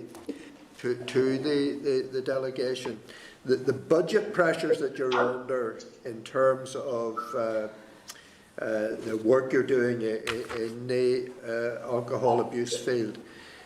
Could you maybe just comment on where you think those budget pressures might, and what the extent of the budget pressures might be? And can I make just the point, Chair, the NISRA report has been referred to by yourself and the delegation. And Dr. George O'Neill is obviously commenting in the paper today as, I think his role is the chair of Belfast GPs. It might be useful, Chair, if Dr. George O'Neill, if he isn't going to give evidence, indeed might be invited to give evidence based on what he had said in his report. But given the NISRA report, perhaps the delegation might comment on the budget issues that are going to create pressures for you. I think, Chair, the wider budget implications are those that are going to impact upon the health service, action and emergency, especially in these difficult times, also in law and order. In our particular case, the whole delay in the regional addiction programme and initiative has really had pressure added to the work of Carlisle House and I know of Northlands and other groups. And that has to be revisited. There needs to be a regional approach to the whole issue of addictions. And sometimes at times like this, our services, along with other services, are not only the Cinderella services, but maybe the ugly sisters as well, as we try and justify extra funding. So it's those budgetary implications that I think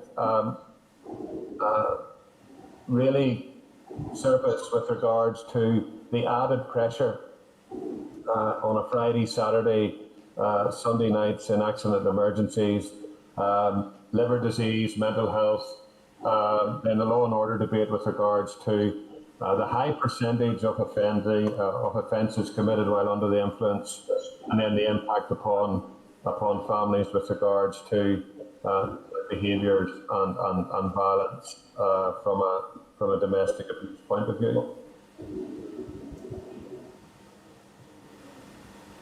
The budget pressures around Northlands and Carlisle House, can you make any comment on those?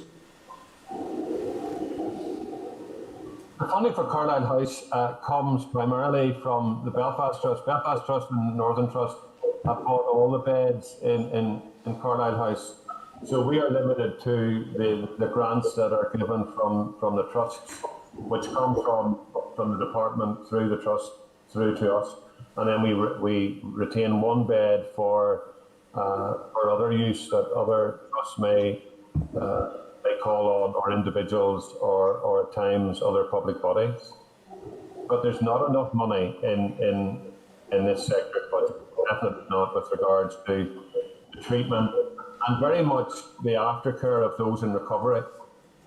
That is a critical time in addiction treatment, that you put resource into the treating of the addiction, and then the time which is really important is in recovery as they return to their communities.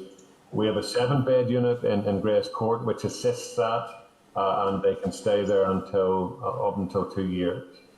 But we have to think seriously through all of that strategy, both the prevention, the treatment, and the aftercare are vital elements to this whole issue. And just generally, your fears are that the relaxation of the licensing laws are going to impact significantly on those pressures? Yes, David put it well, Chair. You know, the simple equation is increased consumption will equate to increased problems. It's that easy. And, you know, it just doesn't make sense. I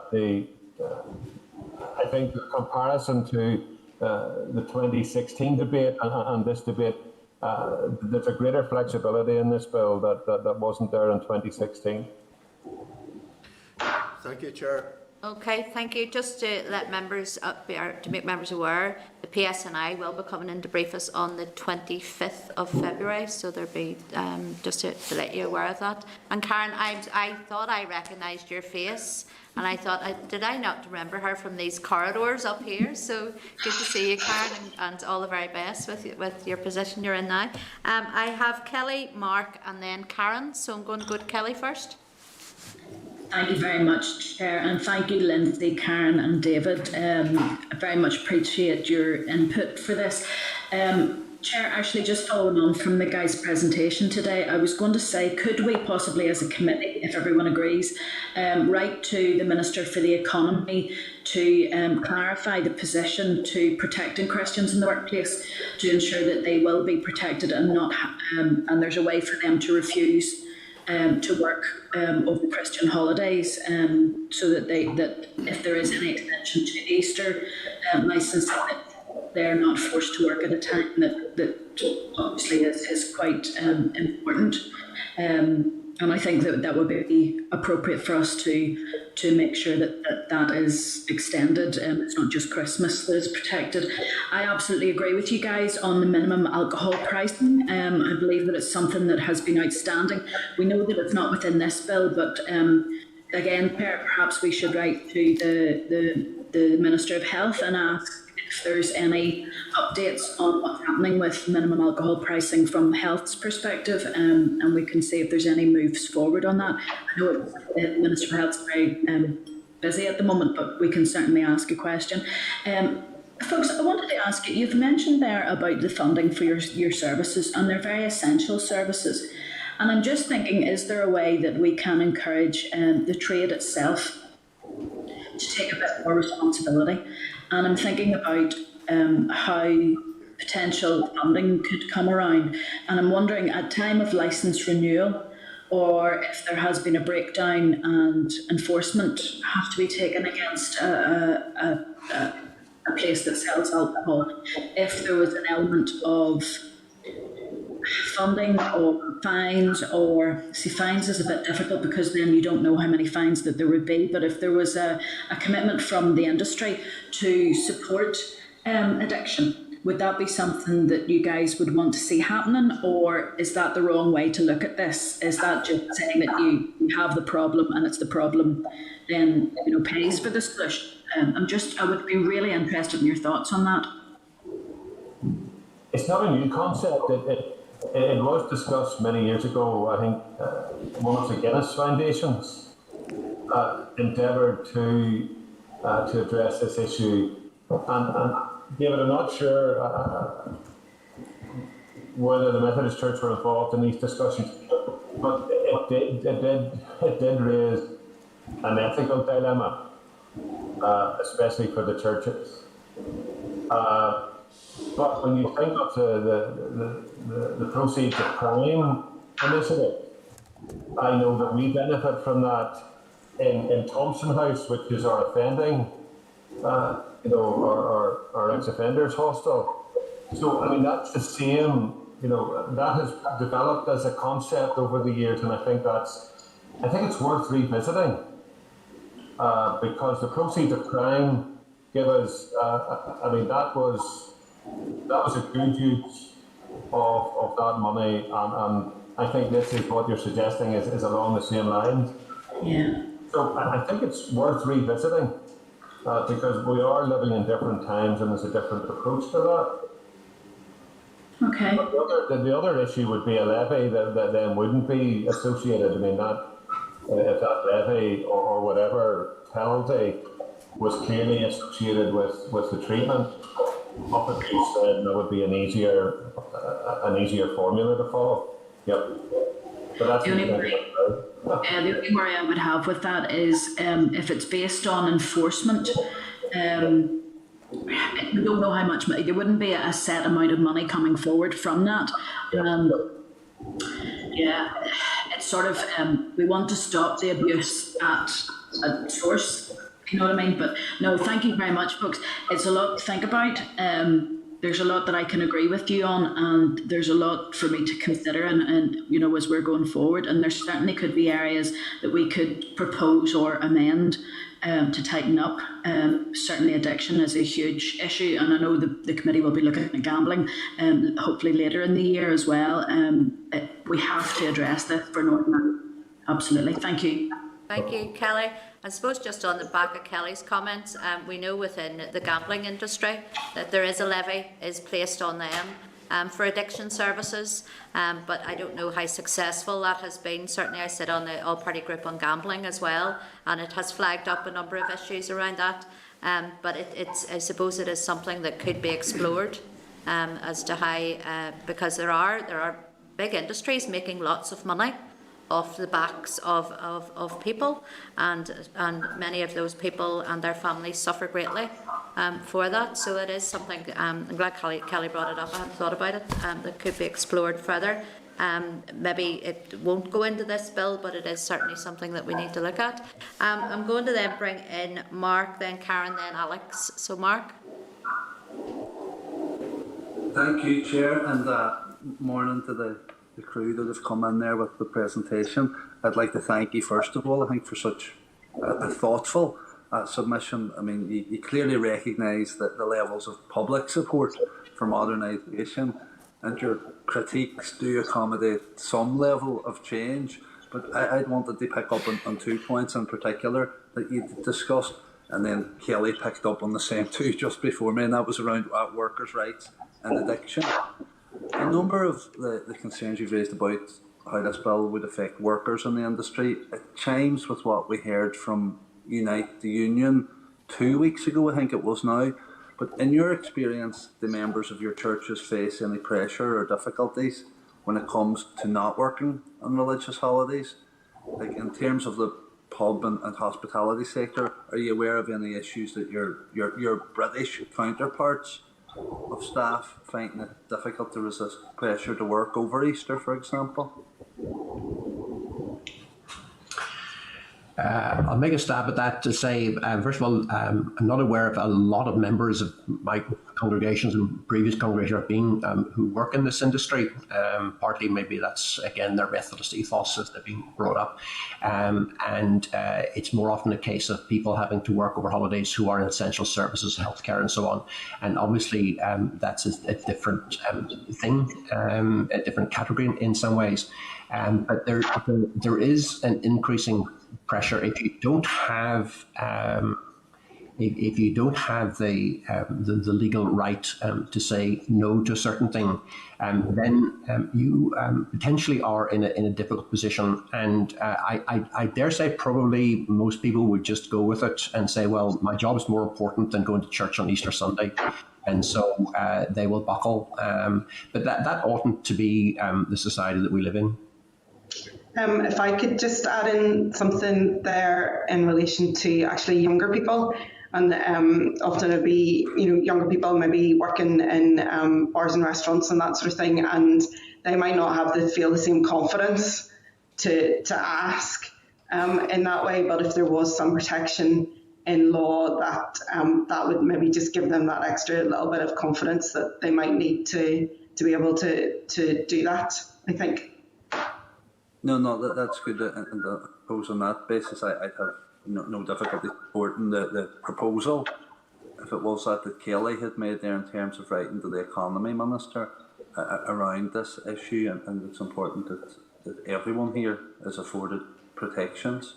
In terms of the addiction element and the support that you guys provide the individuals with addictions and their families, it's clear that there are issues around funding, and a couple of the members here have floated ideas about how more funding might be got, and the idea of a levy, I think, is a fair enough one.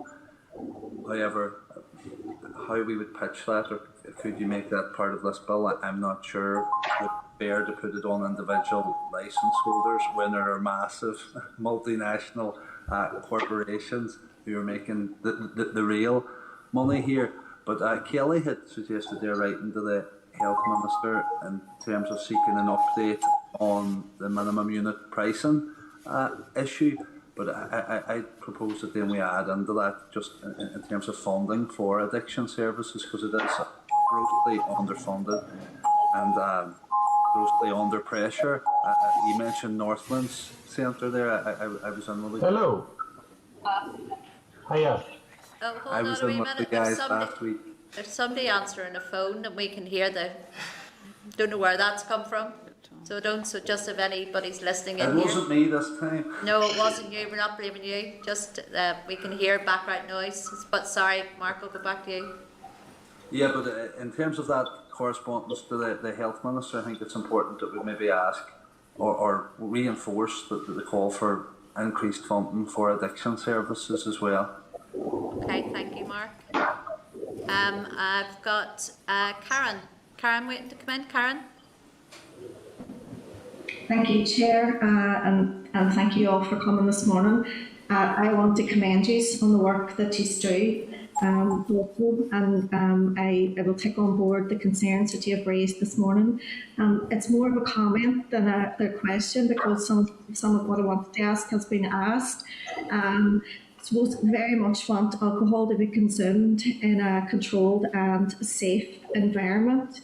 All of us here have seen the increase in drinking at home, even before COVID, and I fear what the impact is going to be when we do come out of this, and we are seeing it firsthand. This morning here in my local area, on my local radio station, there was a heartbreaking story that an 18-year-old girl gave, along with her grandmother, around losing her mum at the age of 41. It was only happened a couple of weeks ago, and she was highlighting the lack of services here in Derry, and Mark has touched on it there as well, around the need for investment. As I say, I really worry coming out of this in terms of it. We do need to speak, Sharon, and Lindsay, you have touched on it around all systems approach, and I would very much welcome that. We need to see the support and investment immediately from health. We know the consultation on tackling alcohol and drug harm is closing tomorrow. And that work will be going on in terms of the new strategy. Lindsay had touched around, again, back to funding being the Cinderella service. We are seeing here locally in Derry that, the only place to present is A&E. And it's heartbreaking, as I say. So I would support Mark's proposal there around the increase for funding, that we really need to see that immediately. We need to start tackling it. At the minute, I just feel we're failing so many people. I know this is sort of a bit off track, and sorry, but I just thought it was important to highlight it. And then back at that, the really interesting points that you are making around the staffing, that it was yourself, Karen, even about going home at night. I live in a city where there's no public transport after a certain time, and taxis late at night is like hen's teeth. So we need all departments coming together. We need that collective approach to start looking at it about protecting workers and safety. So, as I say, thank you so much today for your contribution, because it's certainly opened my mind to all those elements that we need to be working on, as well as this. Thank you. Thank you. Thank you. Thank you, Karen. Can I ask Alex if you can come in? There we go. Go ahead, Alex. Oh, we can't hear you. No, you got me now, yeah. I've got you now. Go ahead. Yeah, okay. Thank you very much for your presentation, and you've given me lots of food for thought. Couple of points you've made. I think we certainly need to look at protecting those with a faith who maybe don't want to work on a Sunday or an Easter, if that goes ahead. The impact it's going to have on your services. Do you feel that your services could be swamped if these changes go ahead? And also made the comment about society changing, and yes, it certainly is, and it's maybe not necessarily a good thing. And just because society is changing, us as politicians doesn't mean that we have to go along with that. And I think we have to try and have an approach where we try and protect society from any harm. So I was just wondering, can you comment about, do you feel your services could be overstretched if these changes go ahead? Sure, I think combined with the COVID outworking of addictions is going to be a real issue. And I suppose the timing of the bill is not good in that context. That we do predict that there's going to be, and words like tsunami have been used over the past a few days about mental health issues, and addictions come into that whole program of care. So how we manage that in the future is going to have to be in partnership with our colleagues in the department and the trust. I think that society is responding, and I think it's anecdotal. There's no research to support it, that consumption of alcohol has remained the same, if not increased, during the COVID crisis. And that is clearly illustrating that the supermarkets, the off licenses, and home delivery and so forth. I noticed was it the Telegraph yesterday that Amazon have stopped delivering alcohol to Northern Ireland because of whatever protocol or whatever difficulty we're in. So whether that's a good news story or a bad news story, but there's all of those issues are going to impact upon society, and family life has greatly impacted. Some for the good and bringing families together. The COVID has again added those pressures within families, and the sad increase of both child and adult abuse has been significant. Society has a different view on alcohol in some ways. We were very much a culture where alcohol was the demon drink, and we actually didn't teach our young people the safe drinking that was maybe achievable at other times, and different research has pointed to that the binge drinking is out of that culture, and that has been a time bomb that has ticked for some time. I think we're approaching it in a more balanced way, but this is possibly the timing, I say, is not good. That the increase in licensing hours and what that means to the night culture and so forth, I think is an unknown quantity at the moment. Can I make two comments briefly in response to Alex's question? First of all, I don't think it's good for us to exaggerate a particular position. Increasing the half-hour extra drinking up, opening on Easter, and the other bits and pieces in the bill, which we object to, are not going to make a massive difference. They're not going to help. They're going to do some harm, but it's not going to be a massive amount of harm extra. So that's the first thing to say. Keep it in perspective. The second thing to say, though, is the kind of the negative thing, in that there is an enormous amount of alcohol harm in our society, health, criminal justice, all those areas. That is a big issue. And just to reiterate the point that I concluded with, that there needs to be harm reduction, there needs to be minimum pricing, there needs to be and it doesn't fit into this bill all that easily, perhaps, and it may be for health and other departments to pick this up. So that the change in this legislation proposed is not good, but it's not going to make a catastrophic difference. It's not going to bring a tsunami of harm, but the tsunami is still there nonetheless. And it's the underlying increasing use and abuse of alcohol within our culture that is, and I echo what somebody else said earlier, that I'm not sure who it was. We don't know what the outcome is going to be in another year's time post-COVID. And I suspect that whilst clearly there's been much less alcohol consumed in restaurants and pubs and so on, my gut feeling is that the amount of alcohol consumed in homes has increased significantly, and who's to tell what health impact that will have in a year or in 5 years' time. Okay, thank you very much. Okay, thank you, members. Just to also say that Minister Swan committed to hold a full public consultation on minimum unit pricing.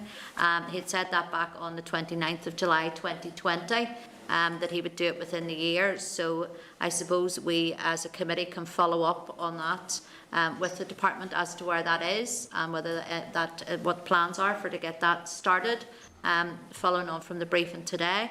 And also there were several proposals, one to the Economy Minister about working hours for people of faith. I think that is something that we can certainly do as well as a committee. And then also to do the Health Minister also around the increased funding for advice services. So as a committee, following on from this witness briefing, that's actions that we can take. So can I thank you, Lindsay, David and Karen, for coming in and briefing us today, and thank you for also your submission. Okay? Thank you. Thank you very much. Thank you. Bye-bye. Bye. Bye-bye. Okay, members, are members content with those actions following that briefing? Agreed. Agreed? Yep. Okay, just like to check in case I've missed anything out of my scribblings here that I sometimes can't make out. Okay, members, then we will move on then to agenda item 7. Yep, it's not right. Agenda item 7 is a briefing from Retail NI, again on the licensing and registration of clubs amendment bill. Members, you'll find the agenda item at page 135 of your pack. And can I welcome to the meeting Glyn Roberts. Glyn, you're very welcome. Can I ask you, you have to a maximum of 10 minutes if you want to just give us a brief. Well, Madam Chair, thank you very much for the opportunity to present today. I'm not going to go into great detail in terms of our presentation. I maybe just want to give a broader context for, I think, the sensible, practical changes that we want to see in the bill. And I think that it very much reflects the crucial importance of retail and hospitality, the symbiotic link between the two sectors in relation to our high street. And I think that was brought home to us when, we had the situation, before Christmas. I forget which lockdown it was, but, when most of hospitality was closed, but yet non-essential retail was open. So we and of course the impact that had on the high street. So, we can't do retail and hospitality are linked together. It is that symbiotic relationship, and of course, very much with as we begin to focus on the recovery of our high streets. And if you look, we've had some dreadful times over the last few weeks with the effectively the fall of Debenhams, Topshop, Topman, Miss Selfridge, where hundreds of retail jobs have now been lost and significant vacancies. That means that we're going to have to do a very different model in relation to the 21st century high street, and retail and hospitality, and particularly independent retailers and hospitality, will have a key role in developing that. And I think it's about repurposing our town and city centres as unique hubs. And I think you're making them destinations for socialising, culture, health, well-being, creativity, and learning. And I suppose that all brings back the importance of having modern licensing laws. And I think this bill really brings the licensing laws up to date. I think in terms of what practical changes that we want to see, I think the main one is the restrictions, or the proposed restrictions on advertising in supermarket and off sales, where effectively you're looking at the advertising being done quite a bit away from the store. I think 200 metres was the figure that was quoted in the legislation, the draft legislation. And of course, the difficulty there is that's fine for perhaps a large supermarket who can put the signage in their car park.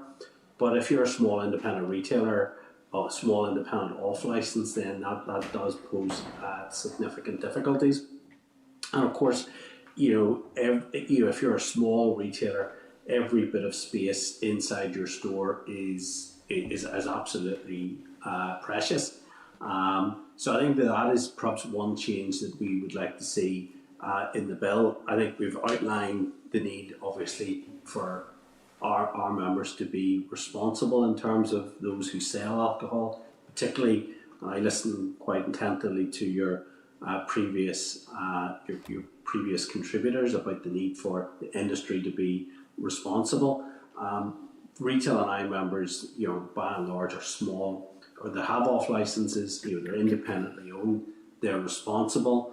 They can't do big drinks promotions where they're selling lager cheaper than water, and they very much, as community retailers, take that role of the health of their community very, very seriously indeed.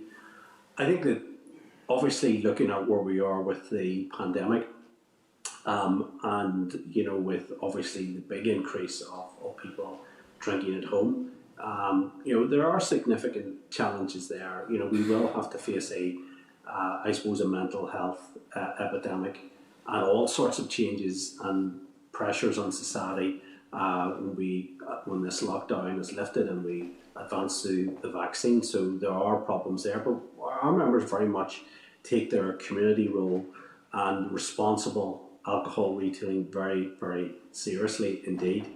So I think that there are a number of changes there, but I think that first and foremost, we do very much support many of the things our colleagues in Hospitality Ulster. We have a very close working relationship with our friends in Hospitality Ulster, and I know that they have fought long and hard for this legislation to be brought forward.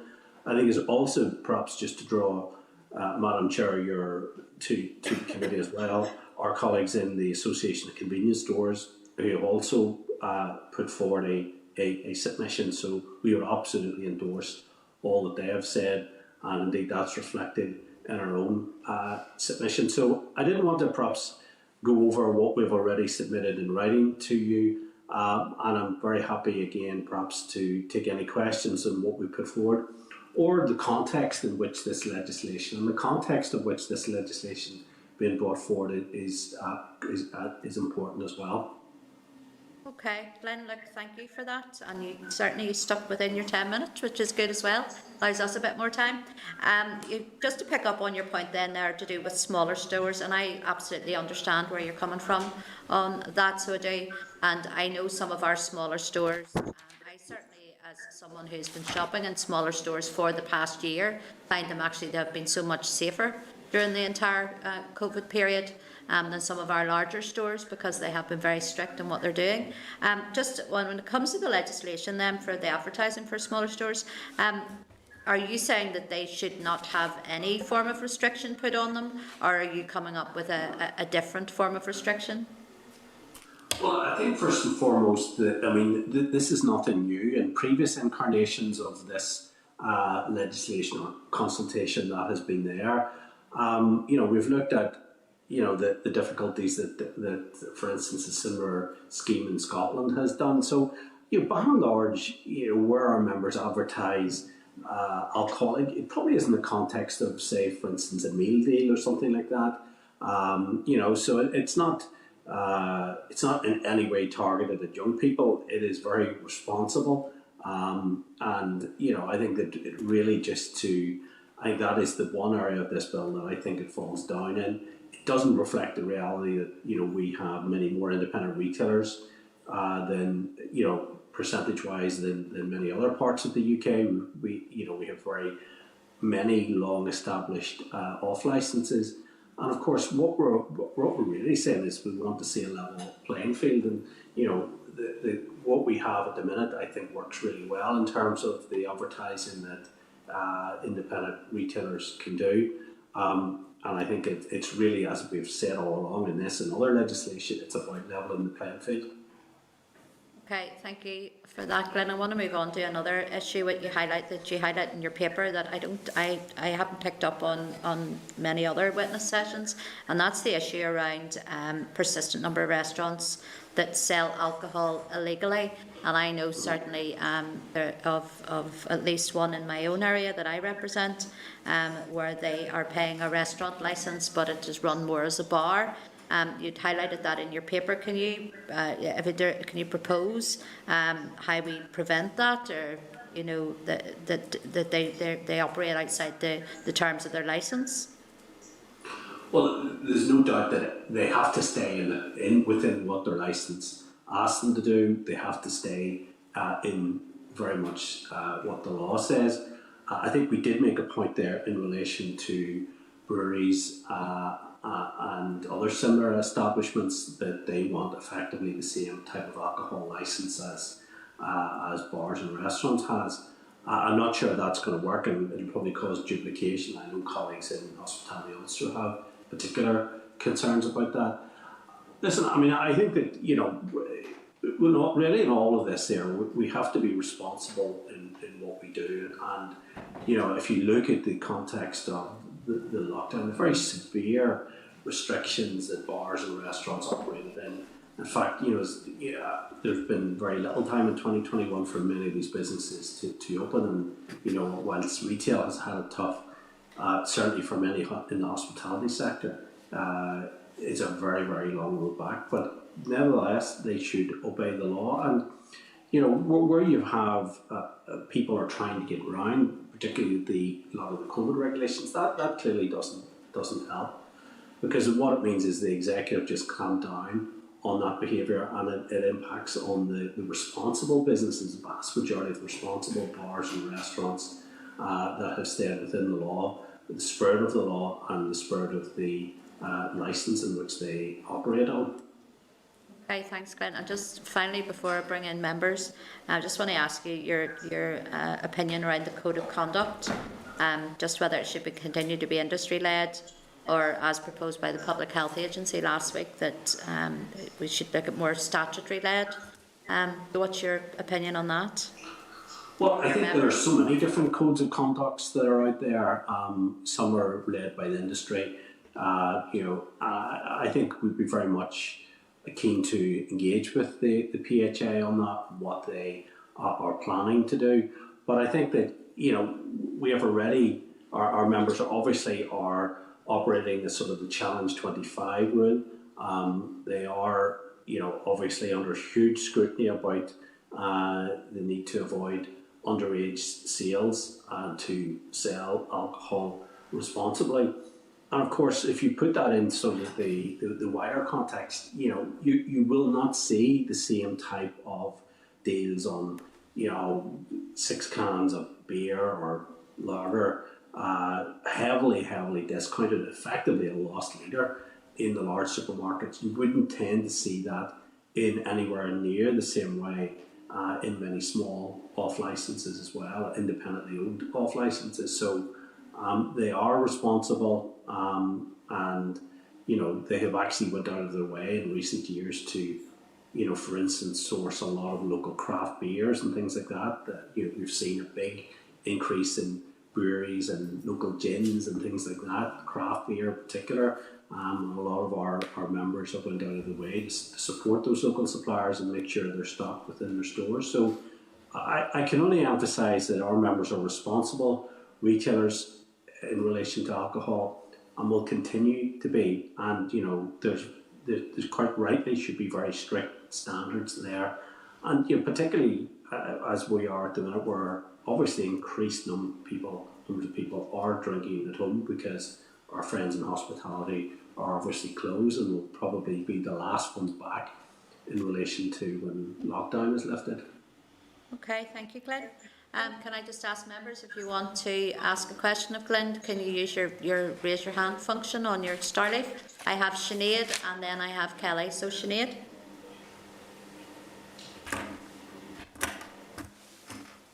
Thank you, Chair, and thanks for coming in again, Glyn. Glyn, I just want to take you back to the advertising issue. And we've had this conversation with another witness that came in. Forgive me, it escapes my mind now just who that was. But clause 16 of the proposed bill, it actually states that in the licensing order, which is in relation to the restrictions on off-sales drinks promotions in supermarkets, that it restricts the advertising of drinks promotions in supermarkets to the area in which intoxicating liquor may be displayed in such premises, and that supermarkets and other licensed premises which sell intoxicating liquor for consumption at home will also not be allowed to advertise drinks promotions available in the premises within the vicinity of the premises.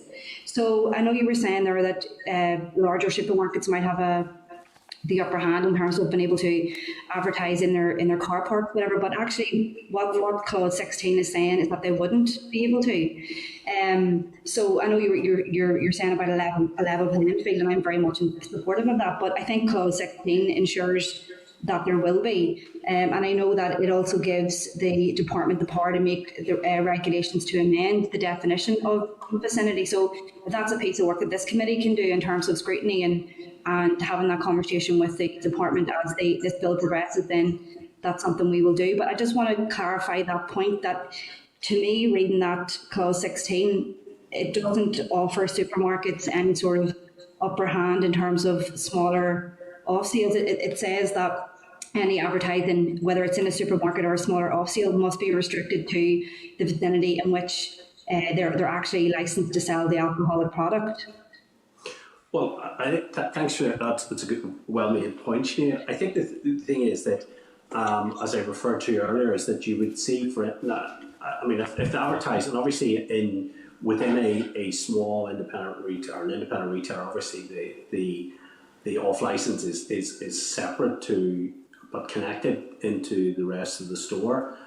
And I think that why I think we would be keen to see flexibility on this is that, for instance, a lot of our members would advertise in other parts of the store things like meal deals, where you would get, they would obviously maybe sell or promote a particular bottle of wine along with a particular type of meal deal. And, and I think that is a responsible, that's a fair enough thing for them to be able to do. If that is just restricted to the part of the store where they have the off license, then it sort of puts restrictions, and I can't really see the logic in that. It all gets back to the message which retailers and I suppose a lot of the drinks companies want to put forward. And all we can say is that we have to be responsible in everything that we do, and the message that we put forward, particularly to younger people as well. But all I say is that for many retailers, the space they have in the store is precious, particularly if we see independent retailers. And I think that that is the context that we sort of make those remarks, is that we just want to ensure that there is that flexibility there for smaller traders. Mm-hmm. No, I appreciate that. I appreciate that very much. I suppose just from our point of view, we're trying to balance the very, important public health side of this here, as well as trying to, show fair play to the businesses that you represent as well. And we know that advertising does work. That's why people do it. That's why it's a multi-billion dollar industry, because it does affect people's drinking habits. So, it's something that we're going to have to grapple with. But I do think that there's room within the clause here, for us to try and shape that. And I think that it's not giving those supermarkets that upper hand. It actually clearly states that you can be convicted with a fine punishable up to £1,000 for carrying out drinks promotions outside the licensed area. So it's something for us to consider, but I think we do need a bit more clarity on that particular clause going forward. Yeah, absolutely. Totally agree with you. Okay, thank you, Sinead. I suppose just that's a very good point that Sinead made there. I know when we even go into the likes of Marks and Spencer's or Tesco's, where you'll have, a side, a main and a dessert and a bottle of wine. It's advertised on the aisle where the food is. So they wouldn't, under this, then they wouldn't be allowed to do that. They'd be allowed to do it in just the area where the alcohol is sold, or 200 metres away from the store in general. So I understand that there are certain complications around that. Okay, I have Kelly and then I have Mark. So Kelly. Thank you very much. Good to see you, Glyn. Hope you're keeping well during this pandemic. Glyn, I just wanted to speak to you about, or ask you about what you've included in your presentation about those craft breweries. We've heard quite a lot of evidence on this. One of the things that we are faced as we move forward after COVID is potential difficulties for liquid to be exported, and our craft brewers, because they can't sell their own produce easily, that's what they may have to depend upon. But I'm just thinking, these people are people who potentially be members of yours. Do you not think that, or what are your thoughts on developing more of the Northern Ireland produce that they're bringing forward? I'm thinking in particular, I have one distillery, Ecklandville Distillery in my area, who's doing an amazing job, but they have opportunities to sell from their own premises because of the license, a very expensive license that they brought. But I would be sad to see those sort of businesses not able to operate because they can't, or their produce is limited. I'm just wondering if there, having a sample is one thing, but I just don't understand why people, or what the issues would be if they were only selling their own produce, not any other produce, not acting like a bar, but if they were only selling their own produce, and it even could be for a limited period of time during the day. Would that be an issue, or is that something that you could support? Well, I think that it's important that, for instance, any new licence carry doesn't duplicate what's there in the existing licence categories. So I think that, I think it's fair enough that I don't think anybody goes to a gin brewery to go out on the rip, so to speak. It is very much about tasting. And there's absolutely no problem with that. I mean, our members are very, very committed to obviously supporting a lot of those local breweries.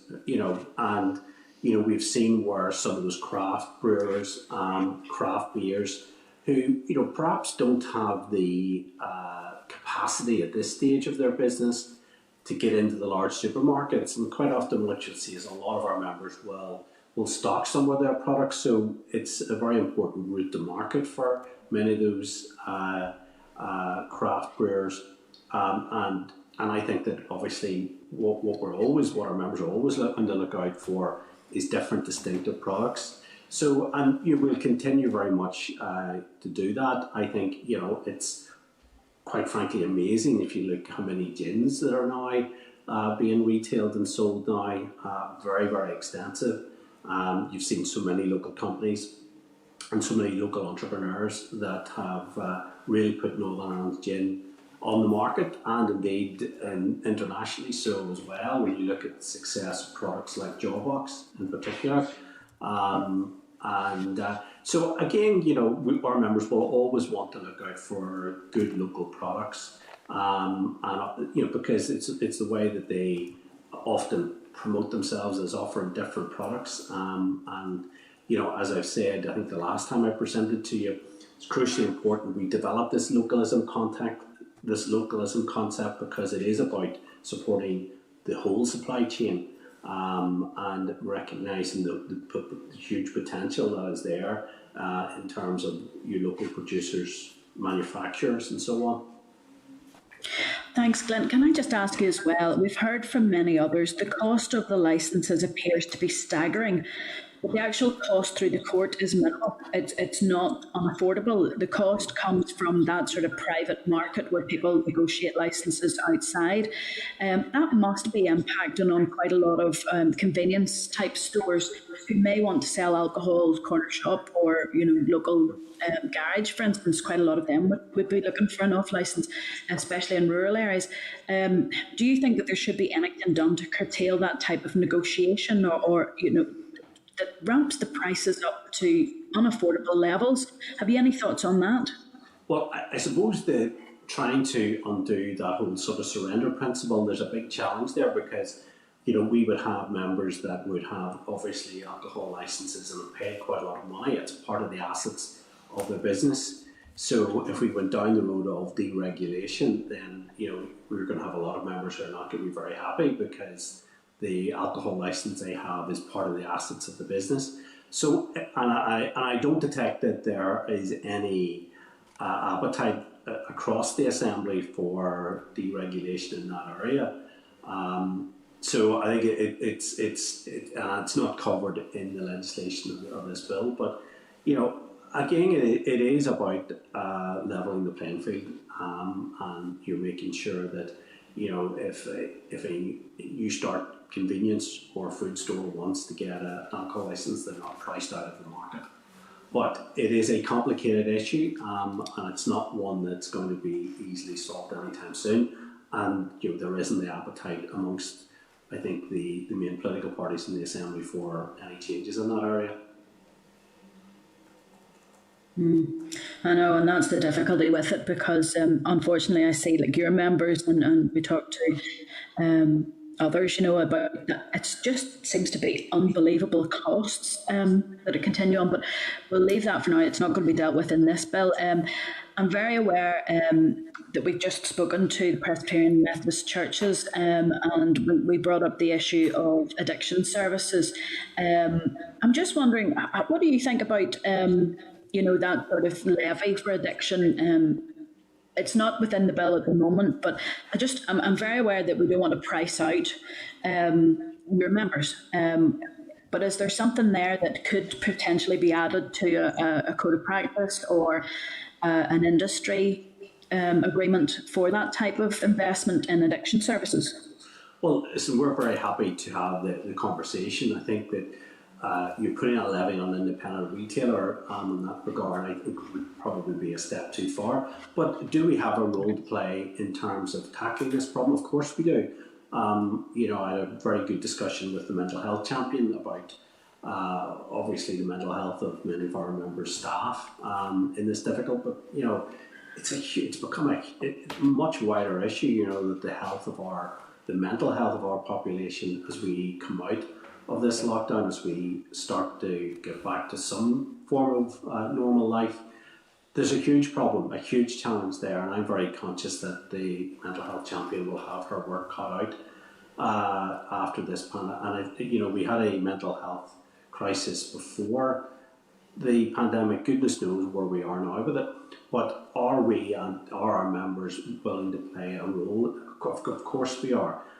You probably heard me context our members. They're community entrepreneurs, they're community retailers. They take their role in the community very seriously. And if you look, as we speak now, in particularly in many small towns and villages, the role of the convenience store, the butcher, the small chemist, they are as much a community service as the GP or as the dentist, and they take their role seriously in terms of making sure vulnerable people, older people have that access to food.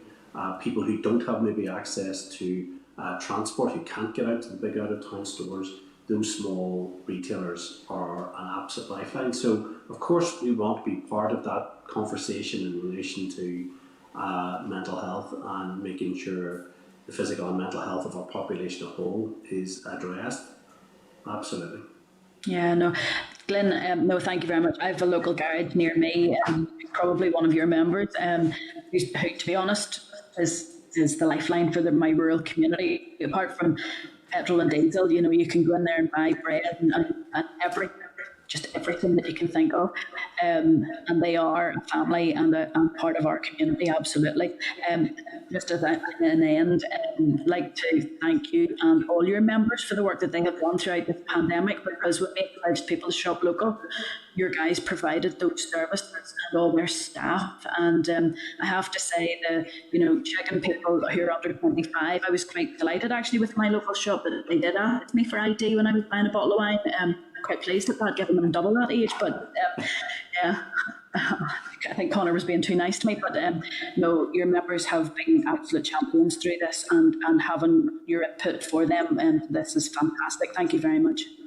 Well, it's funny, I got asked the same thing a few weeks ago. Was I over 21? And obviously it wouldn't be appropriate for me to plug the shop worker, particularly in the COVID restrictions, but I'll take any compliments I can get these days. Okay, thank you. I want to raise a complaint. I haven't been asked if I'm over 21. It's not fair. Look, thank you. Thanks, Kelly. Okay, members, our last person who wants to ask a question is Mark. So, Mark, we bring Mark in. Thank you, Chair. You're very welcome, Glyn. I was just wondering, were you wearing a face covering at the time? I was, Mark, yes, obviously, yeah. That explains it. Okay. Probably was. No, but I'd like to start by echoing, I suppose, the words of Kelly in terms of the role that, well, your members and I suppose so many in the retail have played over the pandemic. You know, you've staff there making sacrifices and indeed taking risks to ensure the rest of us can go about our lives as normally as possible and don't go without the things that we need. But just in terms of your submission, there's just a couple of wee questions I had, Glyn. One is in terms of, I think you say it's around deliveries of alcohol, part 3 of your submission. Yeah. You're opposed to any strengthening of the law on age verification in the delivery of alcohol, but if, as you say, and you do say in this document, it is best practice in the industry to verify age for remote sales, why would making it a statutory duty constitute a burden to responsible sellers? Well, I think it's, you know, there are so many rules and regulations, code of conducts, and I think that, you know, obviously we have, for instance, Deliveroo that would cover, and other, very few of our members would actually do deliveries. A lot of the, you know, we would have members that would do stuff through Deliveroo. And obviously there's practical issues there about how the age of someone there, is it the delivery guy on the bike that makes that call, or so I think it's we're happy to have a conversation with just, and I think it's in one sense, since obviously the pandemic, the world has changed. The role of delivery drivers and things like that has put this issue front and centre. You know, when we, I suppose, made this submission, you know, it was quite some time ago when we didn't have the issue of deliveries coming up in the way that they are now. Do we probably need to revisit it? Yes, we probably do. Okay, no, that's interesting. And then the other wee one I was just going to flag with you, Glyn, you say us here that irresponsible marketing and promotional techniques have no place in the licensed trade. Of course, we would all agree with that, I'm sure. But you also say that there are responsible means of promoting and marketing alcohol, including loyalty schemes. I'm just wondering where you would draw the line there, or who would draw that line between responsible and irresponsible alcohol marketing? Well, I think very much the PHA, I think, will have a key role in determining what, and I think that, you know, we very much get that, you know, that the importance of people of responsible drinking, and, you know, with obviously bars and restaurants that are closed, and of course they themselves are regulated environments. And it's important that is.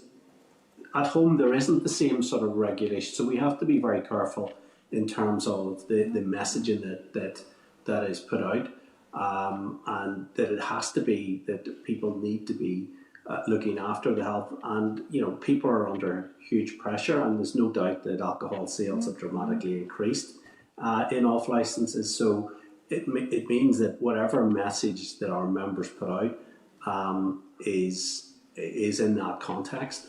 But again, I think where we need, and it gets back to what we said, we're very happy to, you know, engage with the department on this, very happy to engage in terms of the public health message with the PHA, and also in things like obesity as well. You know, I think that, you know, if you look at the sort of good practice that many of our members have done on obesity, I know I'm slightly off the alcohol licensing, but for instance, where a lot of our members are in the proximity of schools, they've made sure that things like fresh fruit and veg is the first thing that you see as you walk into the store. So that promoting that sort of healthy. It's less attractive to the shoplifters. It is. But, you know, do we need to have a proper sit down and engage with the Department of Health? Yes, we do, and the PHA. I'm very happy to do that. As I said, our members take that community role very, very seriously. They actually do care about their customers. the retail model which we promote is a sustainable community one. It's not, if you like, this sort of predatory role that the large supermarkets have, and and in many respects, the lockdown has reinforced the crucial importance of local, because people, obviously, as you know, Mark, are not travelling. So, people in a lot of ways have rediscovered, local grocery stores, local butchers, that they maybe haven't in normal times. And I think that is one of the few opportunities that this dreadful situation provides, in that it reinforces local. And I think there's a big challenge there whether those independent retailers that are open can, if you like, continue to draw and keep that trade when things open up again. Super, Glyn. Thanks a million. Great to see you. Great, Mark. Thank you. Okay, Mark, thank you. There's no other members have indicated that they want to ask any questions. Can I also thank you, Glyn, for coming back and briefing us again in committee today? Thank you. My pleasure, Chair. I hope you all keep safe. You too. Thanks, Glyn. Bye. Yeah. Okay, members, we're going to move then on to agenda item 8, which is a briefing from the Northern Ireland Drinks Industry Group, again on the Licensing and Registration of Clubs Amendment Bill. You'll find the papers for this agenda item at page 143 of your meeting pack. And then can I then welcome Nicola Carruthers to the meeting. And again, Nicola, can I ask you if you want to begin your brief? You have up to a maximum of 10 minutes. Thank you. Yes, thank you very much, Chair. And just thank you for the opportunity today. Our views on the bill, I'm not going to go into them all, because they've already been set out on our briefing. But there are just a few points that I would like to raise. We work very closely with Hospitality Ulster and have done for many years, and would be very, very supportive of their views in supporting the changes. You've heard a lot about the changes to Easter hours that are being proposed this morning, and that's absolutely right that everyone has their opinion on that. Not surprisingly, we would be supporting the general industry view on that the Easter hours have long needed changed. We're working on the legislation that we've had since the 1800s, and it is a cause of great confusion for a lot of people. We also support the call for the additional hours on 104 nights per year. We would also like to see some sort of amendment made to allow the small, often rural or community pubs to do the same. We support the new producer's licence as proposed to support local brewers and distillers as proposed in the bill. But most importantly, the provision that would allow industry codes such as the Responsible Retailing Code to be authorised by the Department, we believe is very important. This has been raised and discussed by others in the past, during the evidence you've heard in the past, and I just felt that it was worth elaborating on this somewhat, just to give some background in terms of it. Back in 2011, there were really serious problems with some irresponsible drinks promotions in Northern Ireland, and the then Minister basically brought all of the industry stakeholders together, told us to sort our act out, or else there would be legislation which would ban every single drinks promotion that there was. So we formed a cross-industry group to start work on developing a code which would work across the whole industry. I drafted it with the help of the pubs, the supermarkets, the shops and the registered clubs and hotels. All sectors were involved in that. We spent a very long time looking at what was already out there. The code makes reference to other things in force in relation to the Advertising Standards Authority, the Portman Group, etc. But there was nothing there that went as far as we wanted to do in banning specific drinks promotions. There was nothing at all in Great Britain. And then we learned from the experience in the Republic of Ireland, where the industry there had developed two separate codes, one which applied to the on-sales and one which applied to the off-sales. There were disparities between the standards in the two. So we learnt from that, and we were very, very clear that we wanted to develop one code to work across the whole industry. The codes in the Republic of Ireland haven't survived, and they're not there anymore. I drafted the code sort of sitting in the middle representing the suppliers, because our customers were both the on and the off trade, so we were sort of in the middle. Hospitality Ulster did not draft the code and are not in charge of the code, as some have are sort of labouring under the misapprehension, really. Hospitality Ulster provides secretarial services to the independent complaints panel, but the panel is completely independent of industry, makes up its own mind and publishes regular reports. Successive ministers and the permanent secretary have supported the code in the past, and indeed every single code report has had a forward drafted by either the minister or the permanent secretary. And the most recent report said in the forward, I believe the Responsible Retailing Code will continue to play a crucial role in influencing the responsible promotion of alcohol in both the on and off trade. The importance of giving some statutory backing to industry codes of practice is really in relation to enforcement. It would give the code teeth. At the minute, if the panel finds against the code, finds that a licensee has breached the code, the licensee can appeal the decision, and then the panel will notify that decision to the press, the local PSNI and the local council. In terms of the press, it does get, breaches do get coverage. I mean, a number of them have been discussed on the Nolan Show, for example, in the past. But if the code was to be given statutory backing or approval, at least, it would give it added weight and would be more likely that all licensees would abide by it.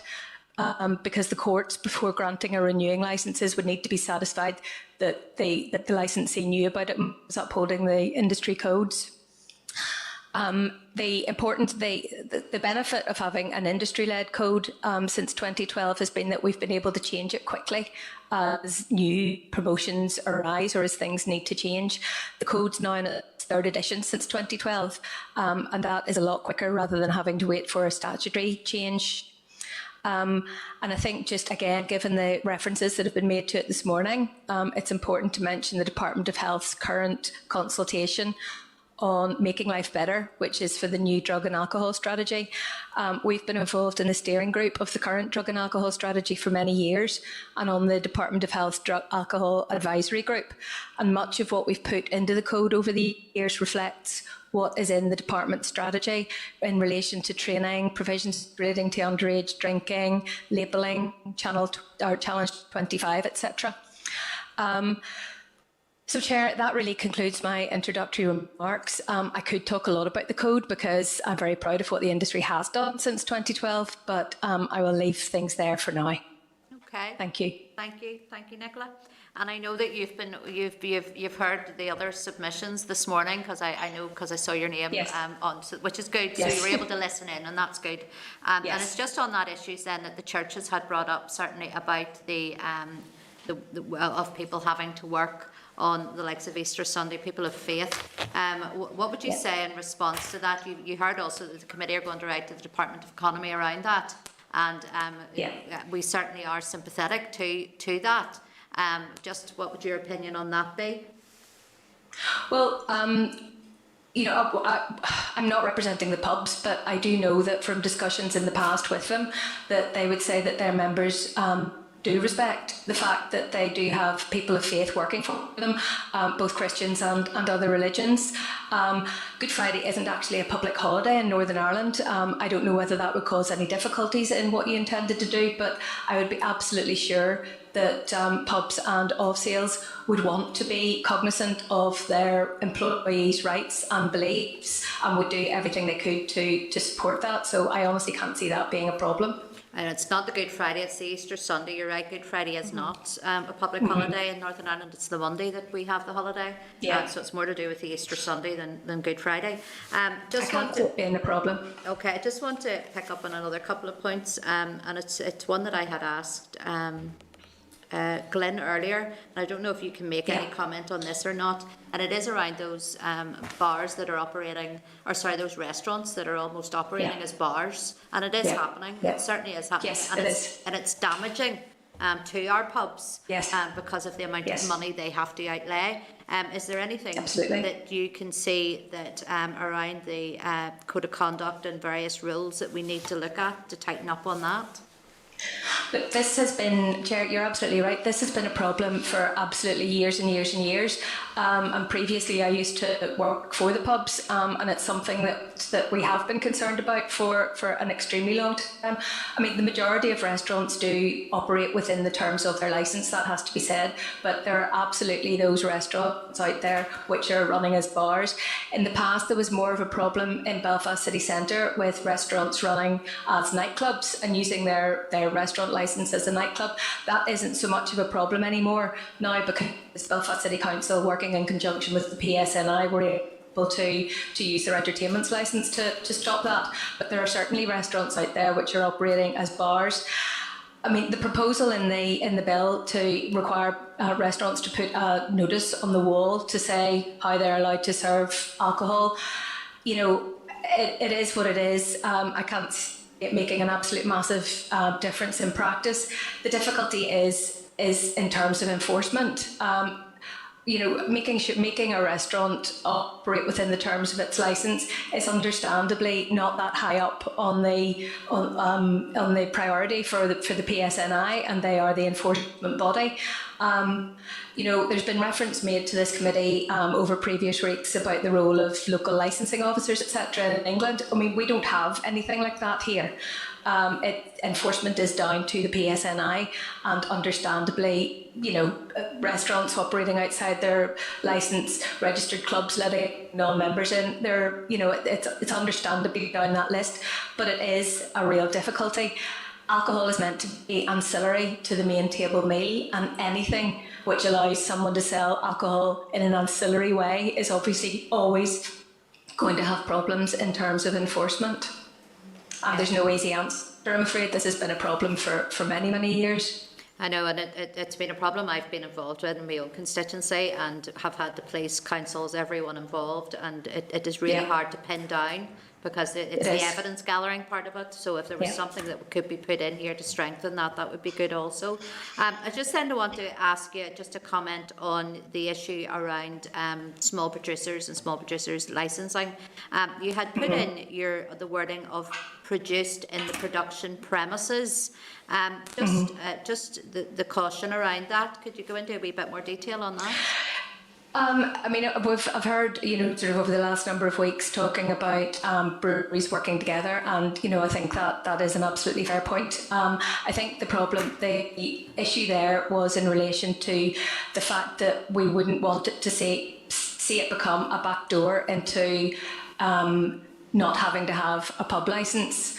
And somebody, for example, being able to say that they were brewing and that they were a small brewer, but in reality they had nothing to do with the brewing process at all. But they were bottling or putting things into bottles, and then they were able to sell from their premises. I mean, I go no further than that. It was just a note of caution, rather than thinking it was going to turn into a massive difficulty, to be honest.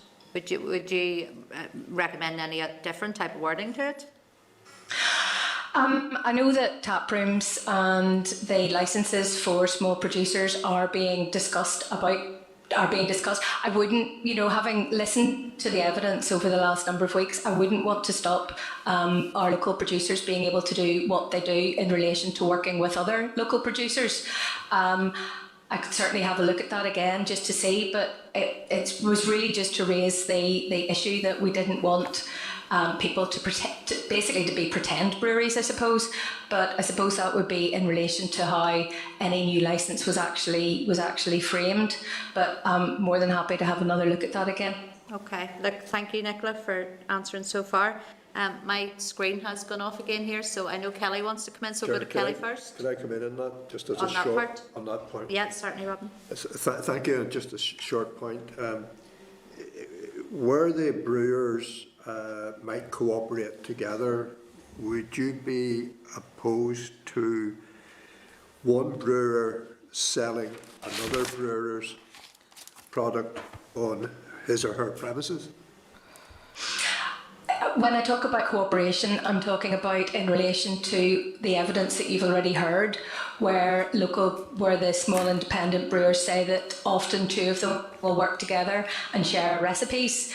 I think where they are both involved in producing a particular product, then both of them should be able to sell that. but I wouldn't go so far as to say they should all be able to sell each other's products, because that would then be replicating an off-sale licence. Okay, thank you, Chair. Okay, thanks, Robin. Okay, Kelly. Thank you very much, Chair, and thank you very much, Nicola. This type of information is key for us, and I just want to go back to, as we're talking about that at the moment, the local producers licence. At the moment, it still doesn't allow those producers to sell for consumption on their premises. I'm just sort of reading between the lines, and please forgive me if I've picked this up wrong. I'm sort of getting the impression that you guys are fine for these guys to sell off their premises, to have samples for their own products. How do you feel about them selling their own produce for consumption on the premises, given the caveat, that the caution that you've raised? Yes, thank you. Yes, you're picking up between the lines. Absolutely right. We would very much support what is in the bill in relation to sampling and selling off premises. We would have a real concern. I can absolutely understand why the issue is important to people, but we would have a real concern that they would duplicate what the pubs were wanting to do. You know, we have the problem of restaurants selling outside their ancillary licence. You know, if they were to be allowed tap room, again, that would be ancillary to the brewing process, but who is going to police it? You know, a few weeks ago you heard very interesting evidence from the Society of Independent Brewers, and the guy from Bristol who was talking about 20 tap rooms in Bristol and selling wine and spirits as well. You know, things can start with the absolute best of intentions, but we would have a real concern that it is going to duplicate what the pubs are doing, and we really think that there's a real opportunity for them to work with the pubs, because if products are good and they're selling, they'll absolutely be stocked. Yeah, and it's just that enforcement that has piqued my interest.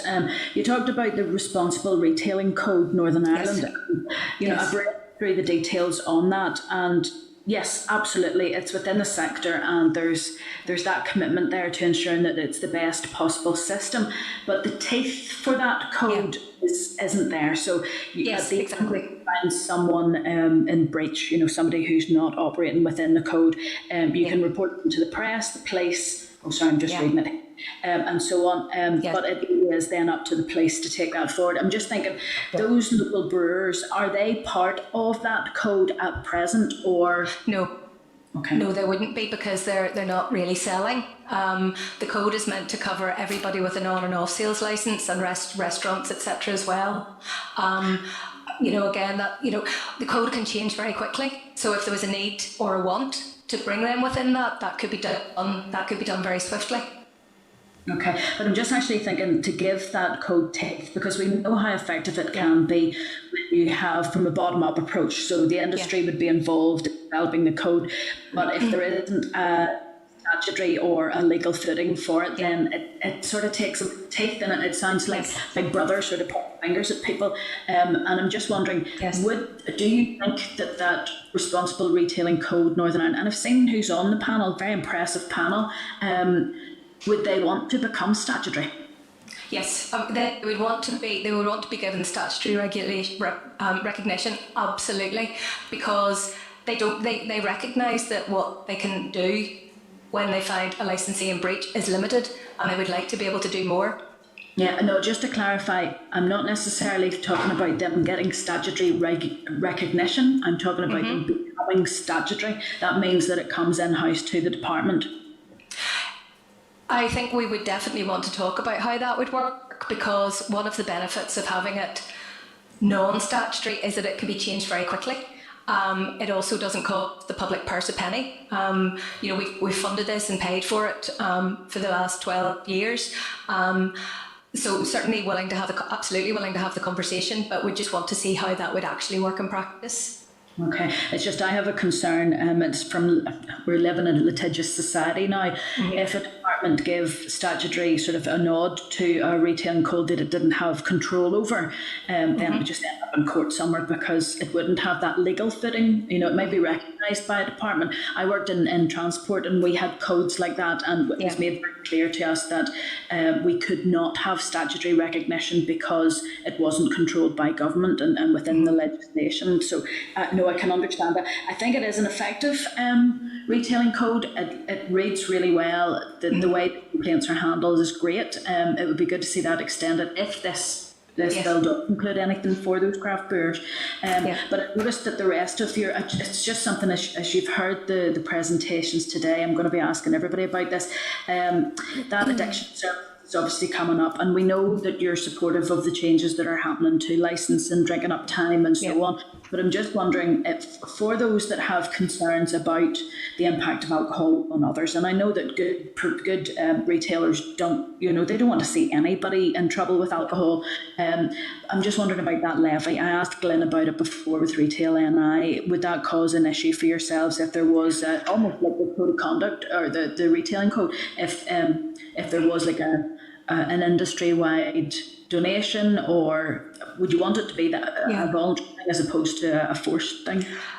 I think we would have to see what were being proposed, to be perfectly honest. I mean, the suppliers already put an awful lot of money into harm reduction.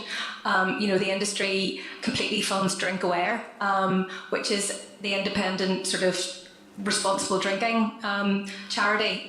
Actually, the Drink Aware app, I know you were talking earlier about people drinking above the safe drinking guidelines and alcohol related harm, etc. I was told the other day at a Drink Aware meeting that the Drink Aware app, which gets people to regulate, is actually the most downloaded drink app in the world. So that was quite interesting, and they've been doing an awful lot of research into drinking habits during COVID as well.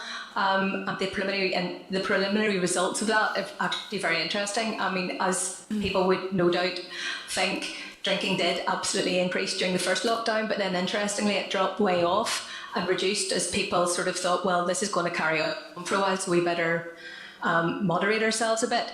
But there'll be more information on that coming out shortly. I think we'd have to look at a levy. A lot of money is already put into harm reduction, and I think we'd just have to see how that could be spread about. Yeah, no, that's a fair point, to be honest. And I just want, this is actually a question more for us as a committee. I just want to check, do we know at this stage if Responsible Retailing Code NI have submitted a response directly to our request for information? We'll let you know by the end of the meeting, Kelly. Give the guys a chance to have a look for that. Absolutely. Thank you very much. Sean's shaking his head saying no, but we'll get a definite answer for that. Okay, no, Nicola, can I just say thank you? Look, your members, we know that they're trying to be as responsible as possible. It's sometimes out of their hands when others act legally. And thank you very much. It's really, really useful response that you provided for us. Thank you. Thank you, Kelly. Thank you. Okay, thank you, Kelly. Members, unfortunately, my screen is down again and I can't see if anybody else wants to ask questions. So I'm going to go very quickly to the members who haven't had a chance yet, just to see if they want to ask anything. I'll go to Sinead first, if I can bring Sinead in and ask her if she's anything, or just want us to move on.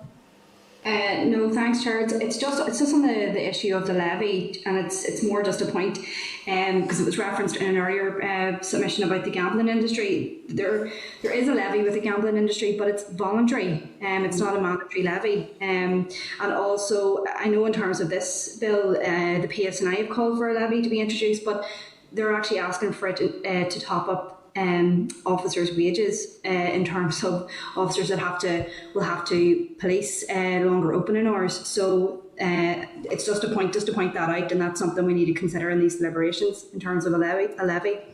Okay, thank you, Sinead, for that information. Mark, is there anything you wanted to bring up? Mark Durkin? No, I'm fine, Chair. Thank you. Just thanks for the presentation before. Thank you. Great, Mark. Thank you.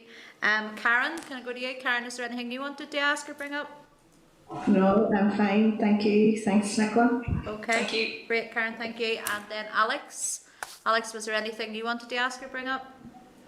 No, I'm okay. Thank you. That's good. Okay. All right, members. Look, thank you for that. And again, then Nicola, thank you. Thank you for your briefing today and your submission. Thank you very much, Chair. Thank you. Okay, bye-bye now. Bye. Okay, members, we're still having a bit of technical problems, but if they're not sorted by the time our next witness session, if the witness has briefed us, I'll do that individually again with members on Starleaf. Okay, we're going to move on then to agenda item 6 then, which is Copeland Distillery briefing on the licensing and registration of clubs. Members, there are no papers for this agenda item. It'll just be a briefing, oral briefing only.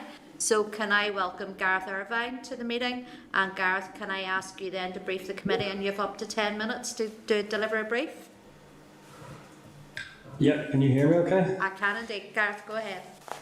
Great, thanks for having me. Apologies, there's no brief, guys. It's been one of those weeks, unfortunately. But no, thanks for having me. This has been something that is quite, I suppose, well timed for me. Not only as a fellow who owns a distillery, but also in terms of what we're going through of running a visitor centre. It doesn't take long to Google my name and see how this bill has a significant impact with current police inquiries. Could I say? I'm more than happy to give my view and give my opinion in terms of how the change in licensing will affect my business, will affect tourism, and will, I suppose, be a better good for all communities and departments, I suppose. Look, I run a 6,500 square foot distillery in Donaghadee. The closest member to me is Alex Easton. So I'm sure Alex knows firsthand the encouragement, I suppose, from the public and the dismay as well from the public of what we can and can't do down here. We invested just shy of probably £1 million in this site in Donaghadee, which is an old council site. We signed a 125-year lease with the council, and the fact that we wanted to create a new home for the distillery. We produce gin, rum, whiskey, poaching. We export majority of the product from Australia to Estonia to the UAE to France, and the most recent Asia and the US. So everything we produce in Northern Ireland, the vast majority of it gets shipped out.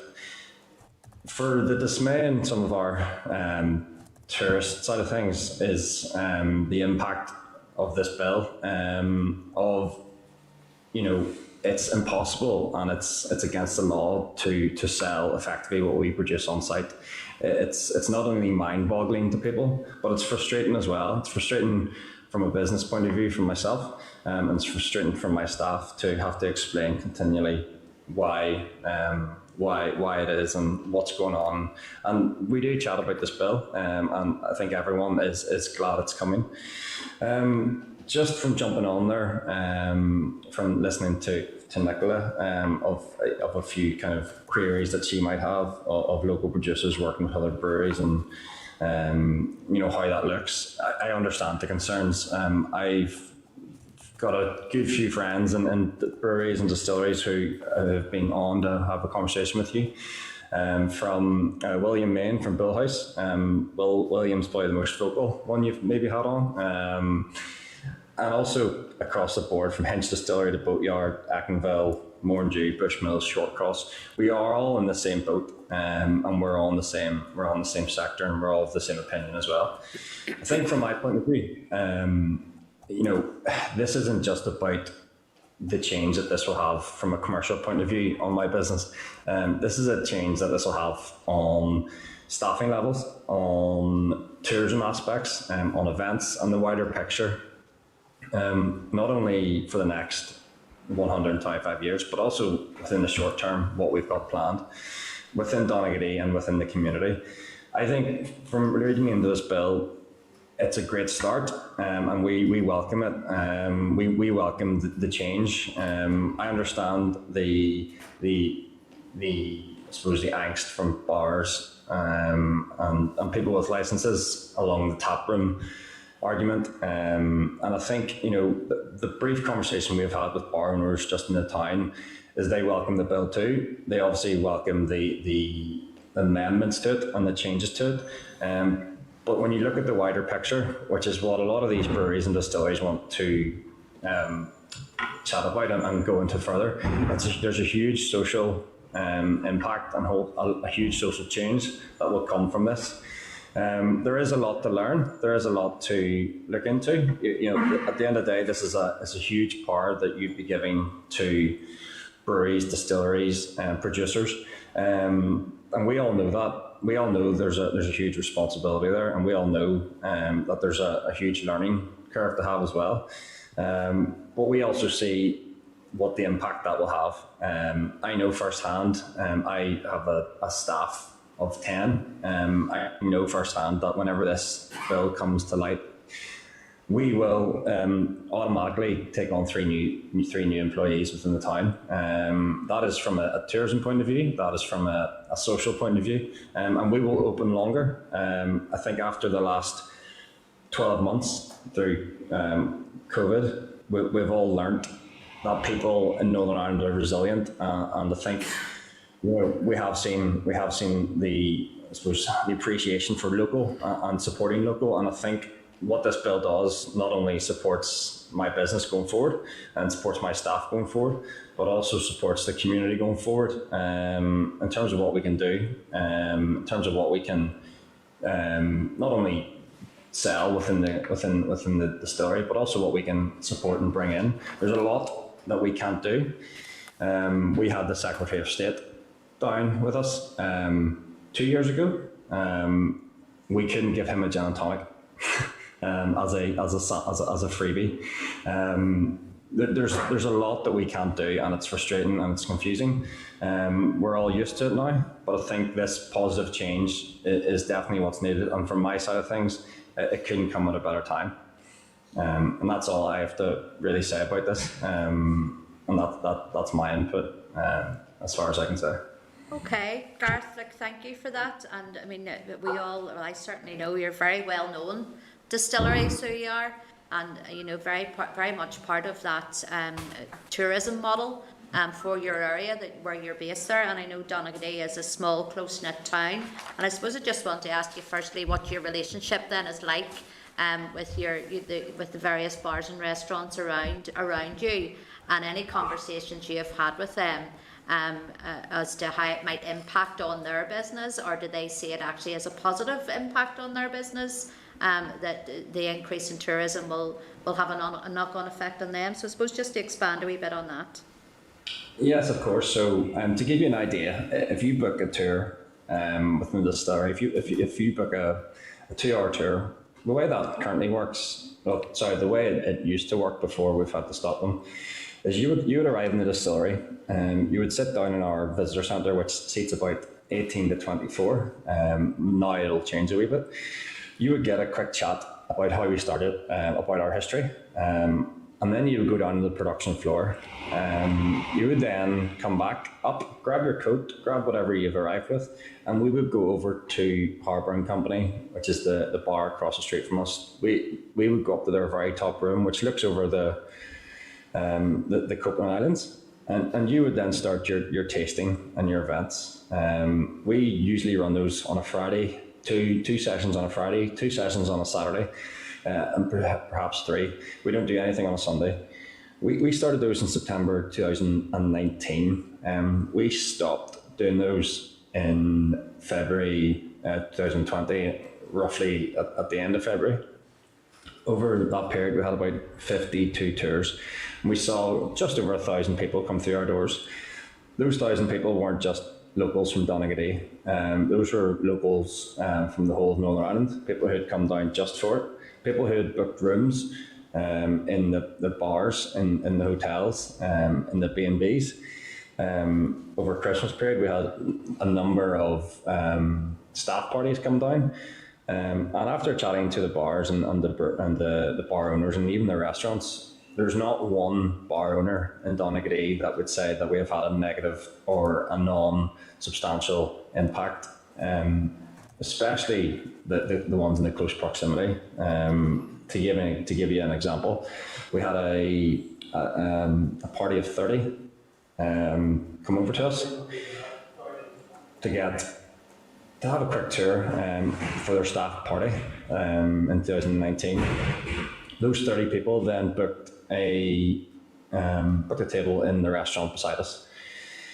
I would say, from a rule of thumb, 80 to 90% of people who come on a tour contribute positively to another business in town, without a shadow of a doubt, if not more. That's not only because we preach about the brilliant town that we're in, but it's because, you know, we leave people wanting to experience more in Donaghadee, and I think, you know, that there's a huge impact, and not one bar owner would say otherwise.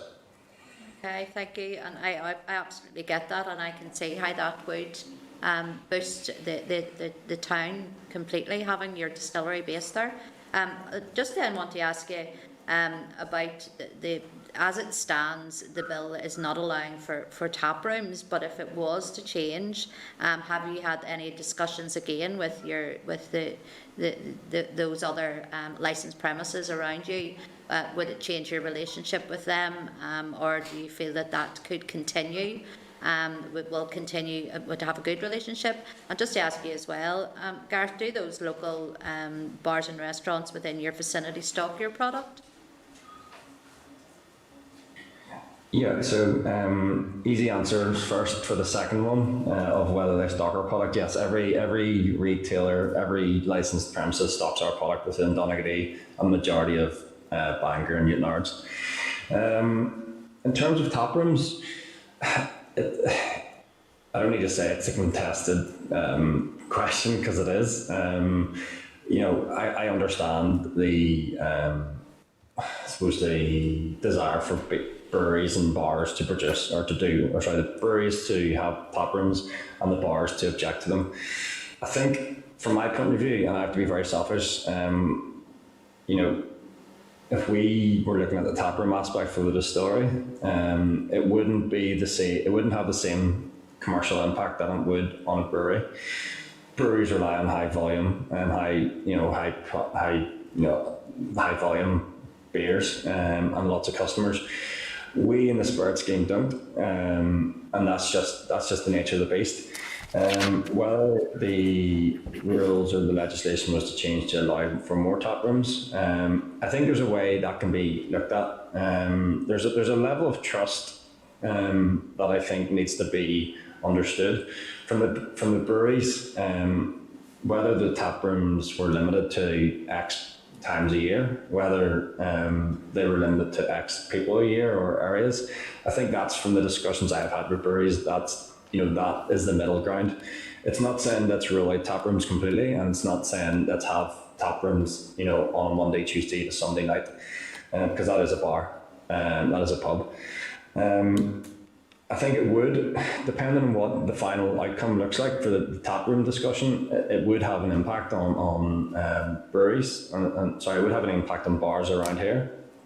I can't give you an actual answer, I suppose, because I don't know what the nitty gritty of it looks like. But yeah, in my opinion, it would be beneficial to both parties. Think about if you've been to the tap room that runs on the Newtownards Road by Boundary Brewing. It brings in 70 plus people with other various businesses coming into it to develop, to do food for the night, for instance, and they run those across a weekend, a Friday, Saturday, Sunday. I know that those are vital to the breweries, because a lot of the big pubs don't, are ran by the bigger breweries, the likes of Guinness and Heineken, and I know that they rely on these tap rooms to help with that business. So I think you need to weigh up the ability to do tap rooms from a commercial point of view, and I think the pubs would be more open to that occasional license or the occasional tap room than just a full tap room license. Okay, look, Gareth, thank you for your answers. I'm going to open up to members. I still have a wee issue of not knowing who wants to speak or not, so I'm going to go back and do the every member part on Starleaf. But I'm going to start the opposite way around, and I'm going to start with Alex, who I know has an office in Donaghadee. Mm-hmm. Alex, is there anything you want to ask of Gareth? Yeah, thank you, Gareth, for your presentation, and your distilleries. It's great. It gives local employment, and if we can get this bill right, it could be an amazing opportunity for Donegal. As you know, Donegal is an amazing place anyway. I'm not just saying that because it's in my constituency, but it's come on leaps and bounds in recent years, especially with the restaurants and the pubs. And this could be an added attraction to it. So, do you feel you could expand even more than the extra 2 or 3 jobs that you could create if we can get this right? Yeah. We can't go into it too much just yet. It's awaiting a number of approvals, but we are looking at potential development in terms of this site, in terms of Donegal. This change in legislation would allow for development and planning to be a lot easier. It will allow it to be a lot smoother. We have a number of potential plans that would rely on the development of this license, which would rely on the development and the ability for us to sell our own product.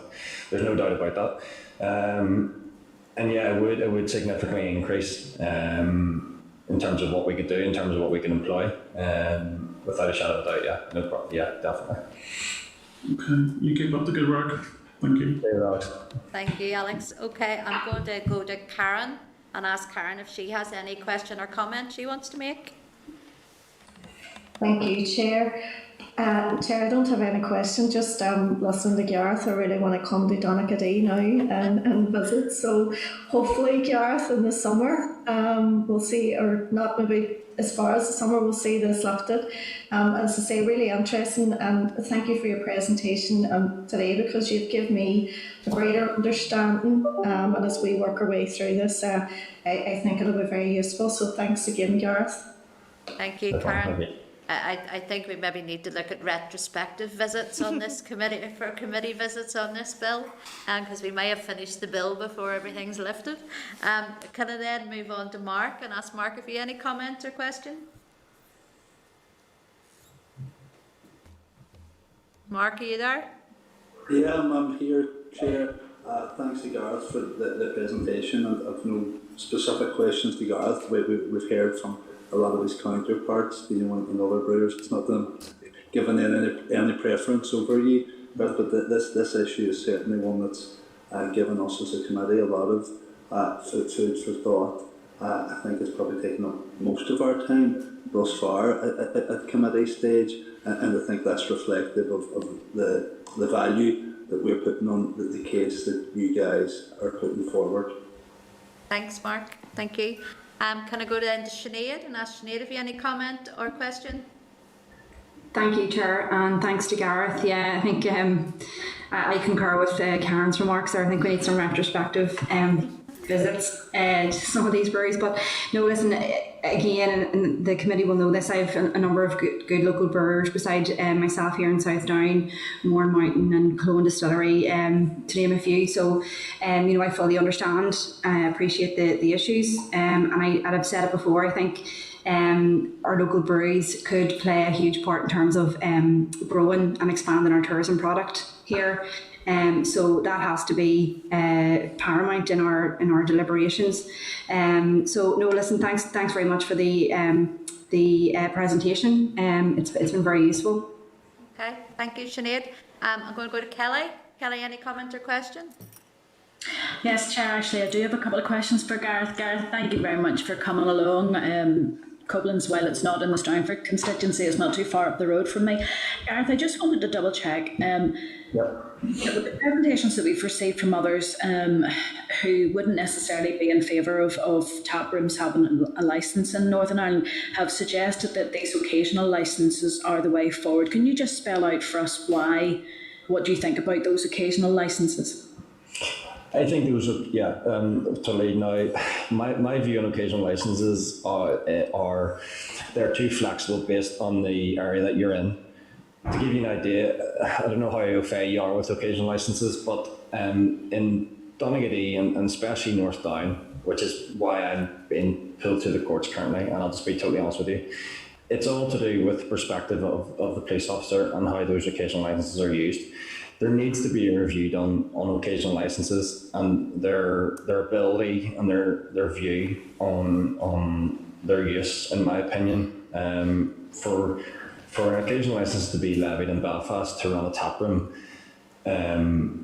isn't the exact requirement, or it isn't the point of occasional licences. The point, as we all know, the point of occasional licences is for anything community, charity, or event focused.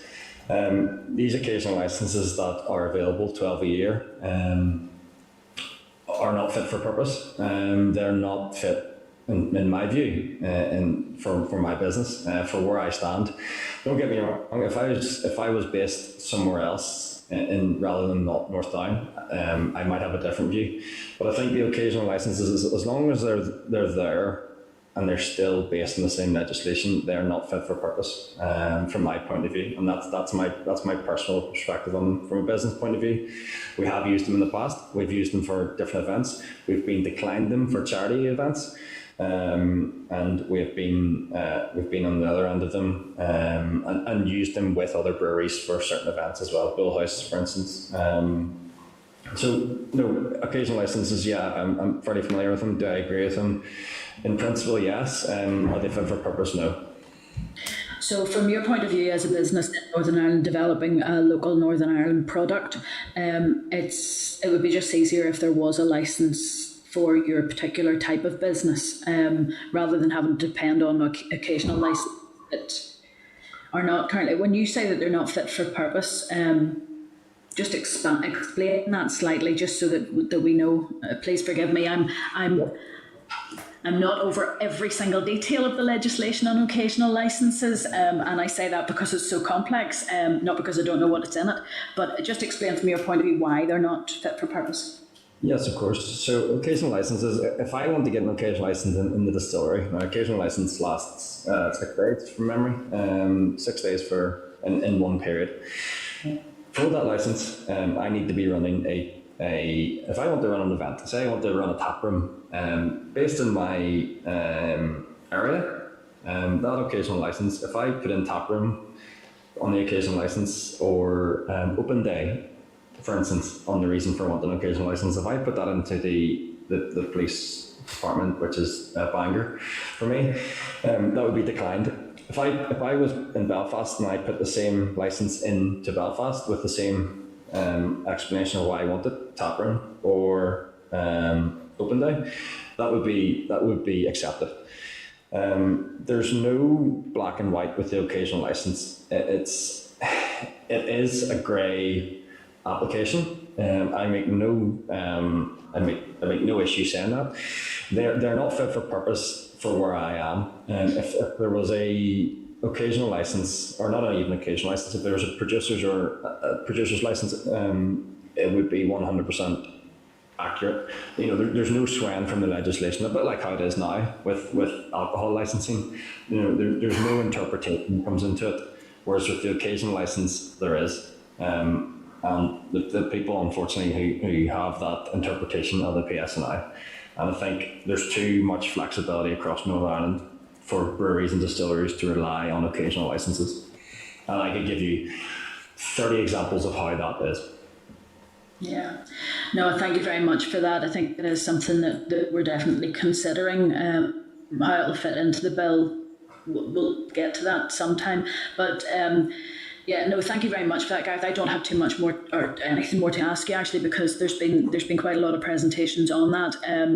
Well, sorry, just one thing.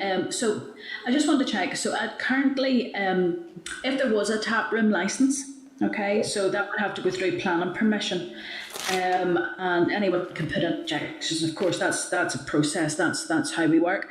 At the moment, when somebody applies for a liquor licence, I'm under the impression that just one objection, makes more investigations happening.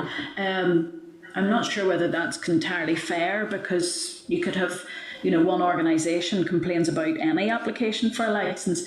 Have you any concerns if that was to happen with tap rooms? I haven't seen the tap room offer. So I couldn't accurately comment on it. You're right. If I was to buy a bar in Ballyhinch and pull their licence down to Donaghadee, there's one objection from one of the bars. Make that a lot harder, both financially and from a time point of view. You're right, it does. Is that the same process with planning if you're building a house? No. I think, as a whole, the planning, the licensing application area in Northern Ireland, again, in my opinion, isn't fit for purpose. I understand why, if bars invest 150,000 pounds in a licence, why they would want to protect that asset. We are not asking for a bar licence. I've had the bar owners in Donaghadee come into the distillery, see our visitor centre in our area, and you can quite clearly see, same for tap rooms and same for breweries, that we are not fit to run full-blown bars and restaurants and things like that. It's not what we want to do. It's not our bread and butter. At the end of the day, our main focus is on producing the best spirits and beers to export across the world. The ability to sell our product is only but a positive and only but an advantage. It is not our sole business, and I think that is the key message that needs battered down here, is that we are focused on producing spirits and beers and ciders. We just want to be able to add further investment and add further employment to the business that we've built by doing the tap room, the occasional tap room, or the producer's license. No, that's brilliant. Thank you very much, Gareth. Keep doing what you're doing. It hasn't been an easy time this last year. My thoughts are with you and all the guys that work with you. Thank you very much.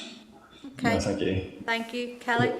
Just on the back then of what Kelly was asking there and your answers, Gareth, would it be possible, and I know that there's time constraints on everybody, if you could have a chat then, you obviously do talk to other distillers and breweries across the entire Northern Ireland, just around that occasional licence issue, just if you could have a chat with them, and if someone could put in, some sort of letter back to the committee, just on the experiences, depending on the various districts across Northern Ireland. It would be useful for us as well, just on any decisions that we have to make going forward, if that's okay. If I can ask you to do that, and I know I'm asking you to take up some time to do that, but it would be interesting for us to learn back from right across the board.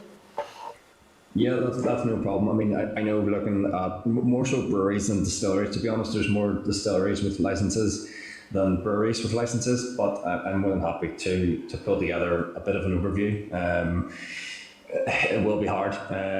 Not everyone will be probably as open as me, but not everyone has been pulled through the court by me or at the minute. So, I'm happy to lead on that and get you something across as soon as I can.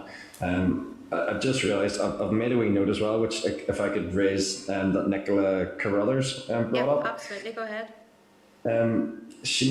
Nicola mentioned the concern she might have on pretend breweries, or breweries that might be home brewers and have a small brewery in the back of their bar with a full blown bar in the front that they've merely camouflaged to get through. I would love to pull together something as well. We as a distillery, as an HMRC operated site, go through a fierce amount of legislation and box ticking and record keeping to enable us to produce alcohol. Our duty bill throughout the year just for spirits is well over any of our costs, from rent to staff. It's in excess of £300,000 a year in duty alone for HMRC. The idea that a brewery could be a pretend brewery or a non-essential brewery with a bar at the front, in my opinion, is it's a nonsensical argument, and it shouldn't even be brought up. There might be a minimum production level for a brewery. No brewery will operate without at least 5,000 hectolitres of beer production capacity. Same for me. It wouldn't be cost effective to put a small distillery in a building and call it a pub. from an HMRC and a legislative point of view, it wouldn't make any sense. So I think from that aspect that Nicola brought up, I don't think it should be brought into much concern. No, and thank you for that, Gareth. I know when we've heard from the various breweries that have come in to give evidence, just the hoops that they have to jump through, and with registration, with time, with money, all of that. So no, I absolutely get that. I don't see that issue that Nicola brought up being an issue. And I'm glad you were able to come back and just clarify that, because we have heard that in the past from other brewers as well.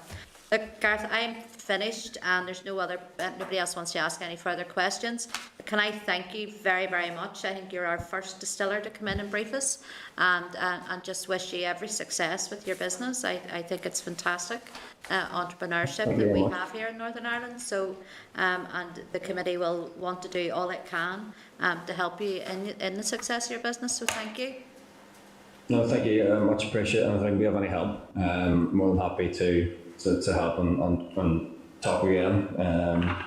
But I will certainly talk to the other distillers and get you a bit of an overview from an occasional license point of view in terms of the accuracy of them and the helpfulness of them. I know, I thought you were going to offer to do another job there for us, Gareth, but you've given me enough. No, look, thank you. Thank you very much. Perfect. Bye-bye.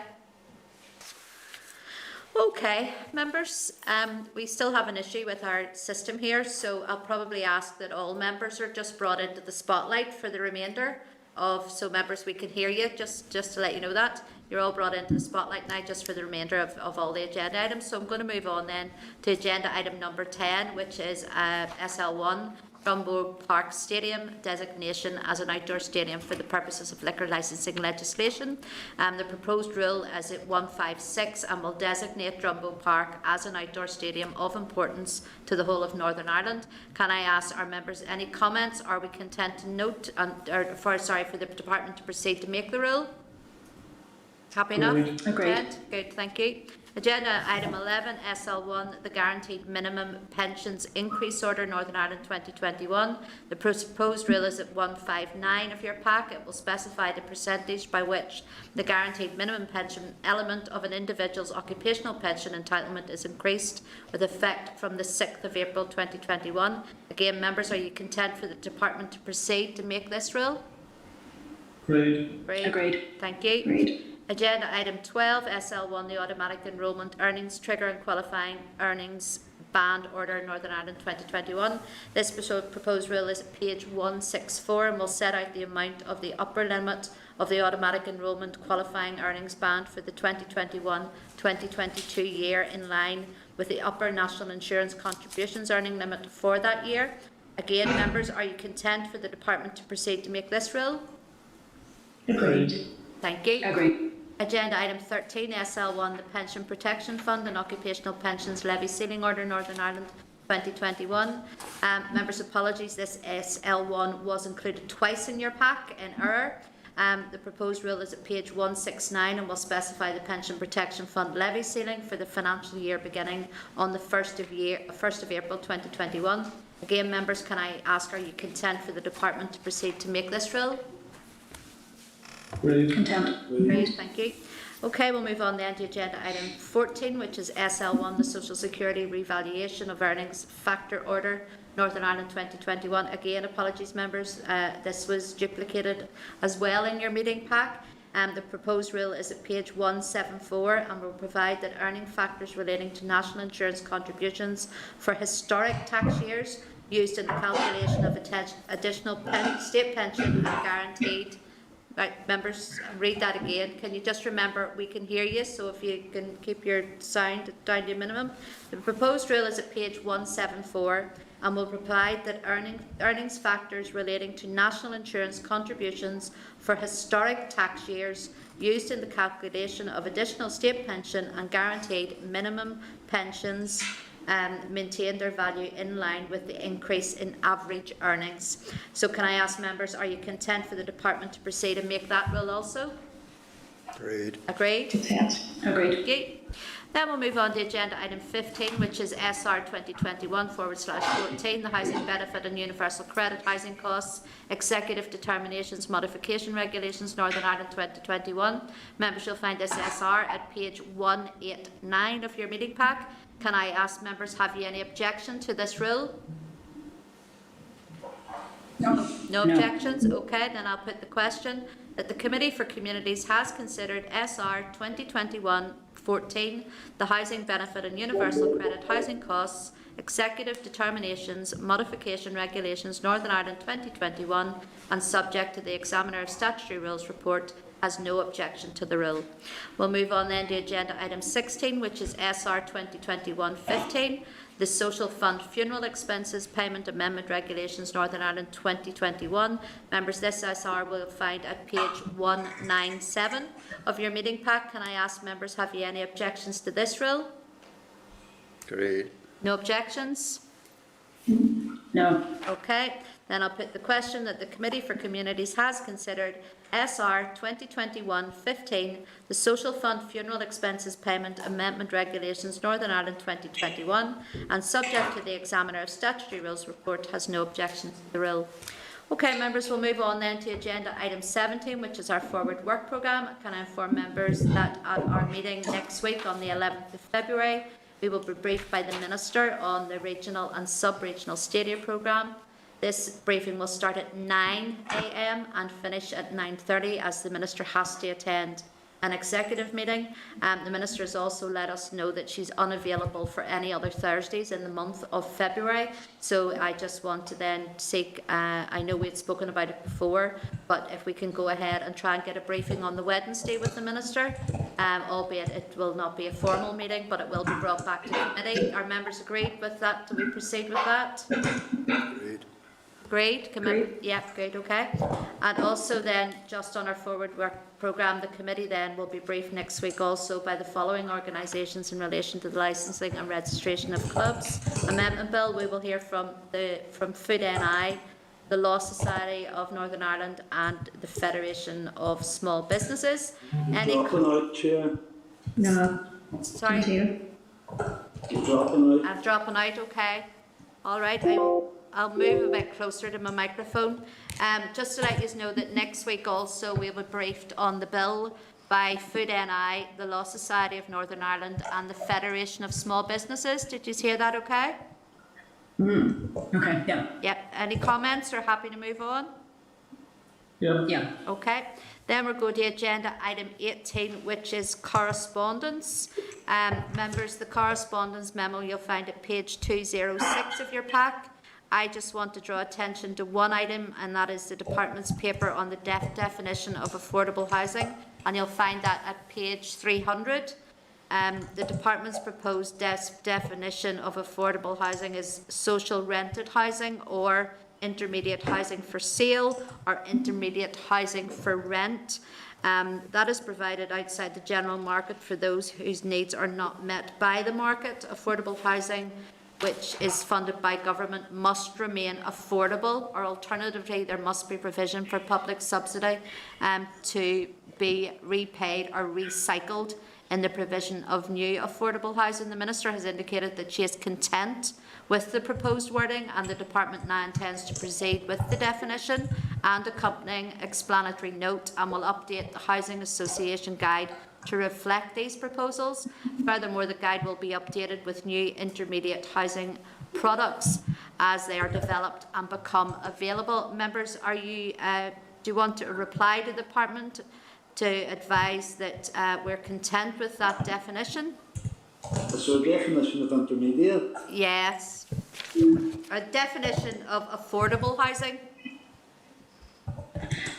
The only thing I was going to ask, Chair, is you see provided for sale. I'm assuming that this is being brought forward for the next provisions of buy to or rent to buy or whatever provisions are coming forward. Yeah, that's how it reads to me. That's how I read it as well, Kelly. That's okay then. Yeah, it's general enough, but I agree with Mark. We need to know what that intermediate means. Okay, well, we can certainly ask for that clarification on that first if you want to, and we'll bring it back next week. Yeah? Yeah. Okay, that's fine. Yeah. Okay, then I will open to members. Anything that anybody wants to bring up on correspondence? Are you content with the memo as drafted? Or as amended? Yep, content. Okay. I'll move on then to agenda item 19, which is any other business. And I know Robin had said to me earlier he wanted to bring something up. Robin? I do, Chair. It's actually two matters. One that arose during the course of the meeting. I understand that the department had encouraged all of the district councils to provide a labour market partnership plan, and have just informed the councils and had asked them to submit that plan by the 5th of February. I understand that councils have just been told that there is no money for the labour market partnership plan.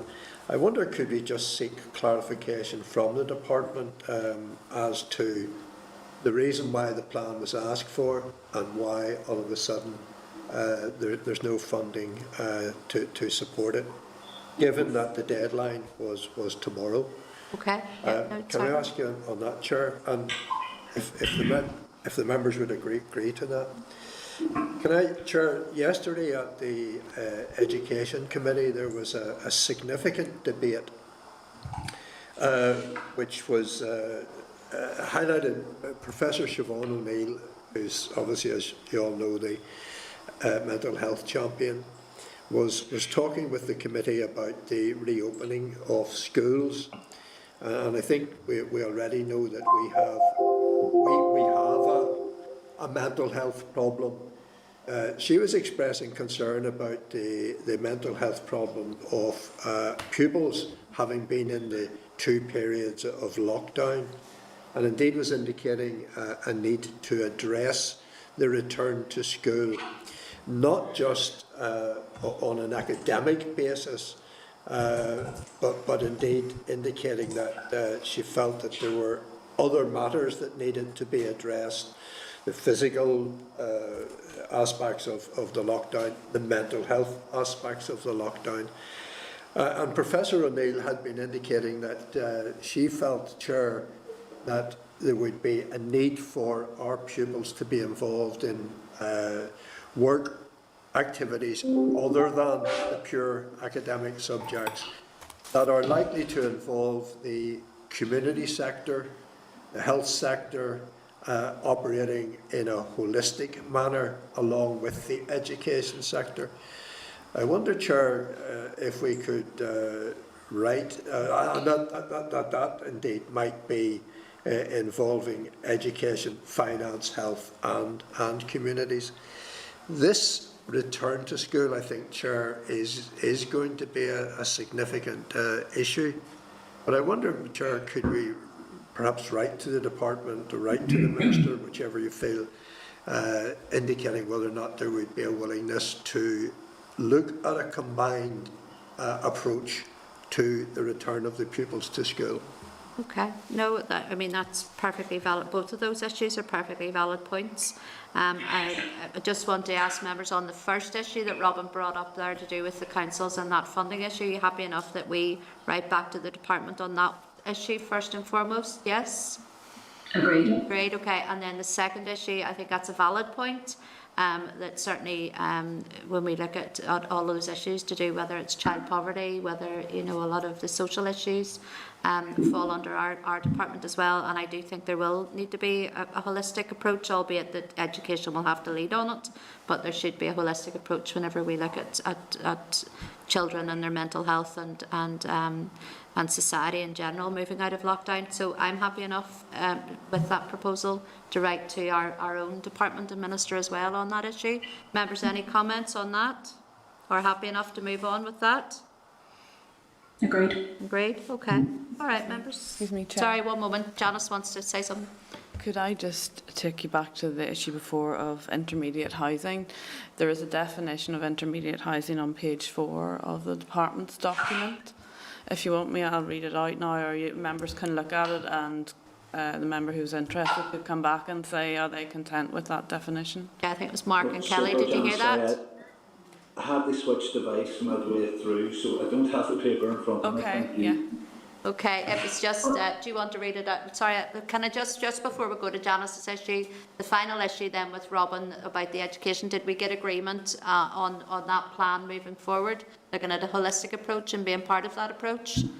Can we get agreement on that first? Yes? Did we? Yes. Good, Yeah. okay. Right, well, look, we'll move back to the intermediate. Janice, do you want to read it out, what it says for the members? It's just on page 4 of the documentation from the department. Intermediate housing consists of shared ownership housing provided through a registered housing association, e.g. co-ownership housing association, and helps households who can afford a small mortgage but that are not able to afford to buy a property outright. The property is split between part ownership by the householder and part social renting from the registered housing association. The proportion of property ownership and renting can vary depending on householder circumstances and preferences. This definition of intermediate housing used for the purpose of this policy may change over time to incorporate other forms of housing tenure below open market rates. Okay, members, does that make that a bit clearer? I know, Mark, you had brought up I'm going to be a real puke now. Define small. A small mortgage, what is that? Is there a threshold? It's different in different places. Okay, or for different people. We can ask for a bit more detail on that and get that brought back next week. That's not a problem. Are members content with that? Yeah? Okay, Mark? Okay, can I move on then? AOB finished. Can I move on then to agenda item 20, members? Sorry, go ahead, Mark. I've my hand up there for one more bit of AOB. And now we might have done this before as a committee. It's been a crazy year. It just came to the fore again last week with the very welcome announcement from the Health Minister of the recognition payment for health workers and people concerned about any potential impact on their universal credit and benefits. Now, I know there have been other issues that have arisen with, be it the grant for taxi drivers and other financial assistance that has come from the various schemes from various departments. Now, I know the Finance Minister has undertaken the right to the Treasury to ensure that these awards aren't taxable or what have you, but could we maybe write to the Minister to see or ask her to take every step that she can to ensure that there isn't any negative impact on people, particularly I think those health workers who are getting this recognition, that it isn't just going into one pocket and being taken out of another. I think that's a very good point, Mark. I mean, it just would be a slap in the face for that to happen. So, yep, we can certainly write about that. Yep. Anything else members want to bring up under AOB? No? Okay, then we'll move on to agenda item 20, which is date, time and location of next meeting. Members, we will meet here in room 29 next Thursday, the 11th of February 2021, and our meeting will start at 9 a.m. Okay, members, thank you. Thank you. Northern Ireland Assembly, Committee Room 29. This is the Northern Ireland Assembly, Committee Room 29.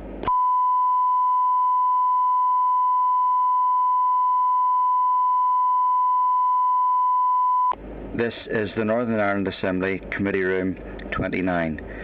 This is the Northern Ireland Assembly, Committee Room 29.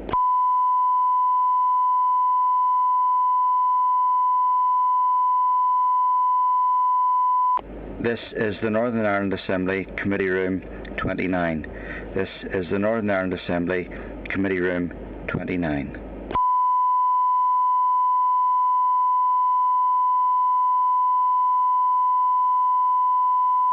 This is the Northern Ireland Assembly, Committee Room 29.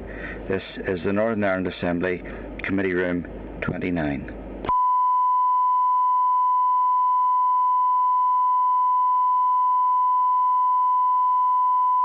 This is the Northern Ireland Assembly, Committee Room 29. This is the Northern Ireland Assembly, Committee Room 29.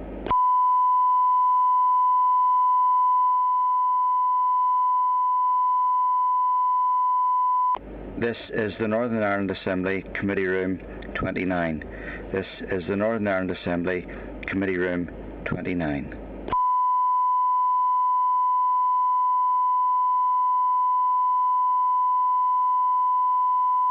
This is the Northern Ireland Assembly, Committee Room 29. This is the Northern Ireland Assembly, Committee Room 29.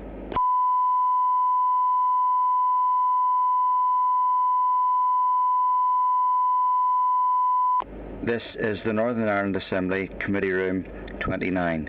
This is the Northern Ireland Assembly Committee Room 29.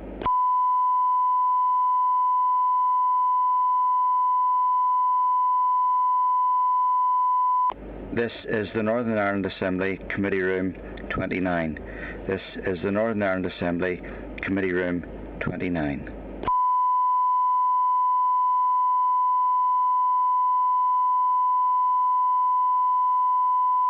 This is the Northern Ireland Assembly Committee Room 29.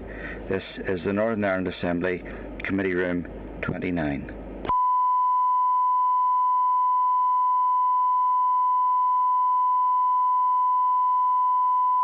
This is the Northern Ireland Assembly Committee Room 29. This is the Northern Ireland Assembly Committee Room 29.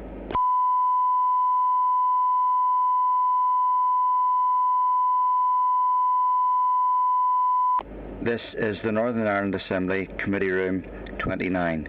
This is the Northern Ireland Assembly Committee Room 29.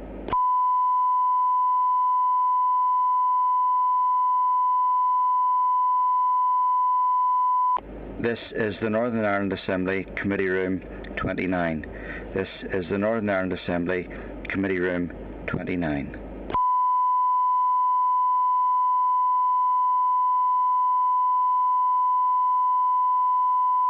This is the Northern Ireland Assembly Committee Room 29. This is the Northern Ireland Assembly Committee Room 29.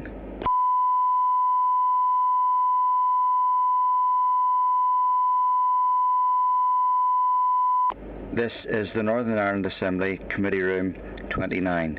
This is the Northern Ireland Assembly Committee Room 29.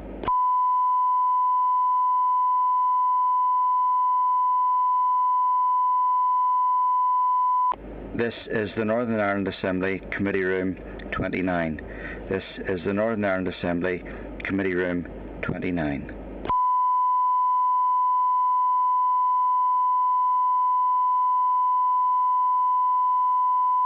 This is the Northern Ireland Assembly Committee Room 29. This is the Northern Ireland Assembly Committee Room 29.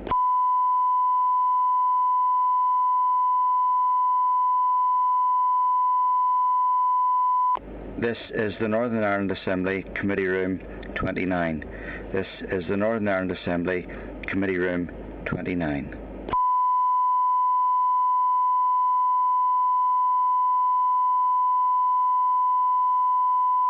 This is the Northern Ireland Assembly Committee Room 29.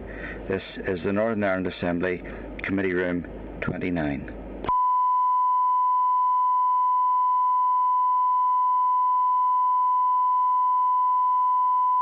This is the Northern Ireland Assembly Committee Room 29.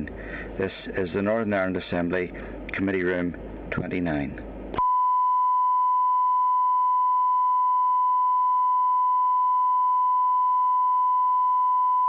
This is the Northern Ireland Assembly Committee Room 29. This is the Northern Ireland Assembly Committee Room 29.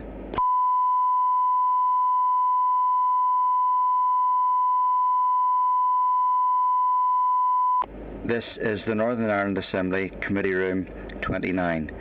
This is the Northern Ireland Assembly Committee Room 29.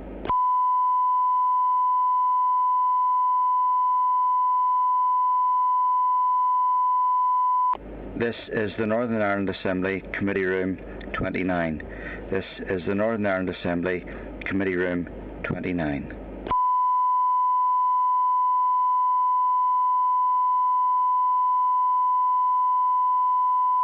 This is the Northern Ireland Assembly Committee Room 29. This is the Northern Ireland Assembly Committee Room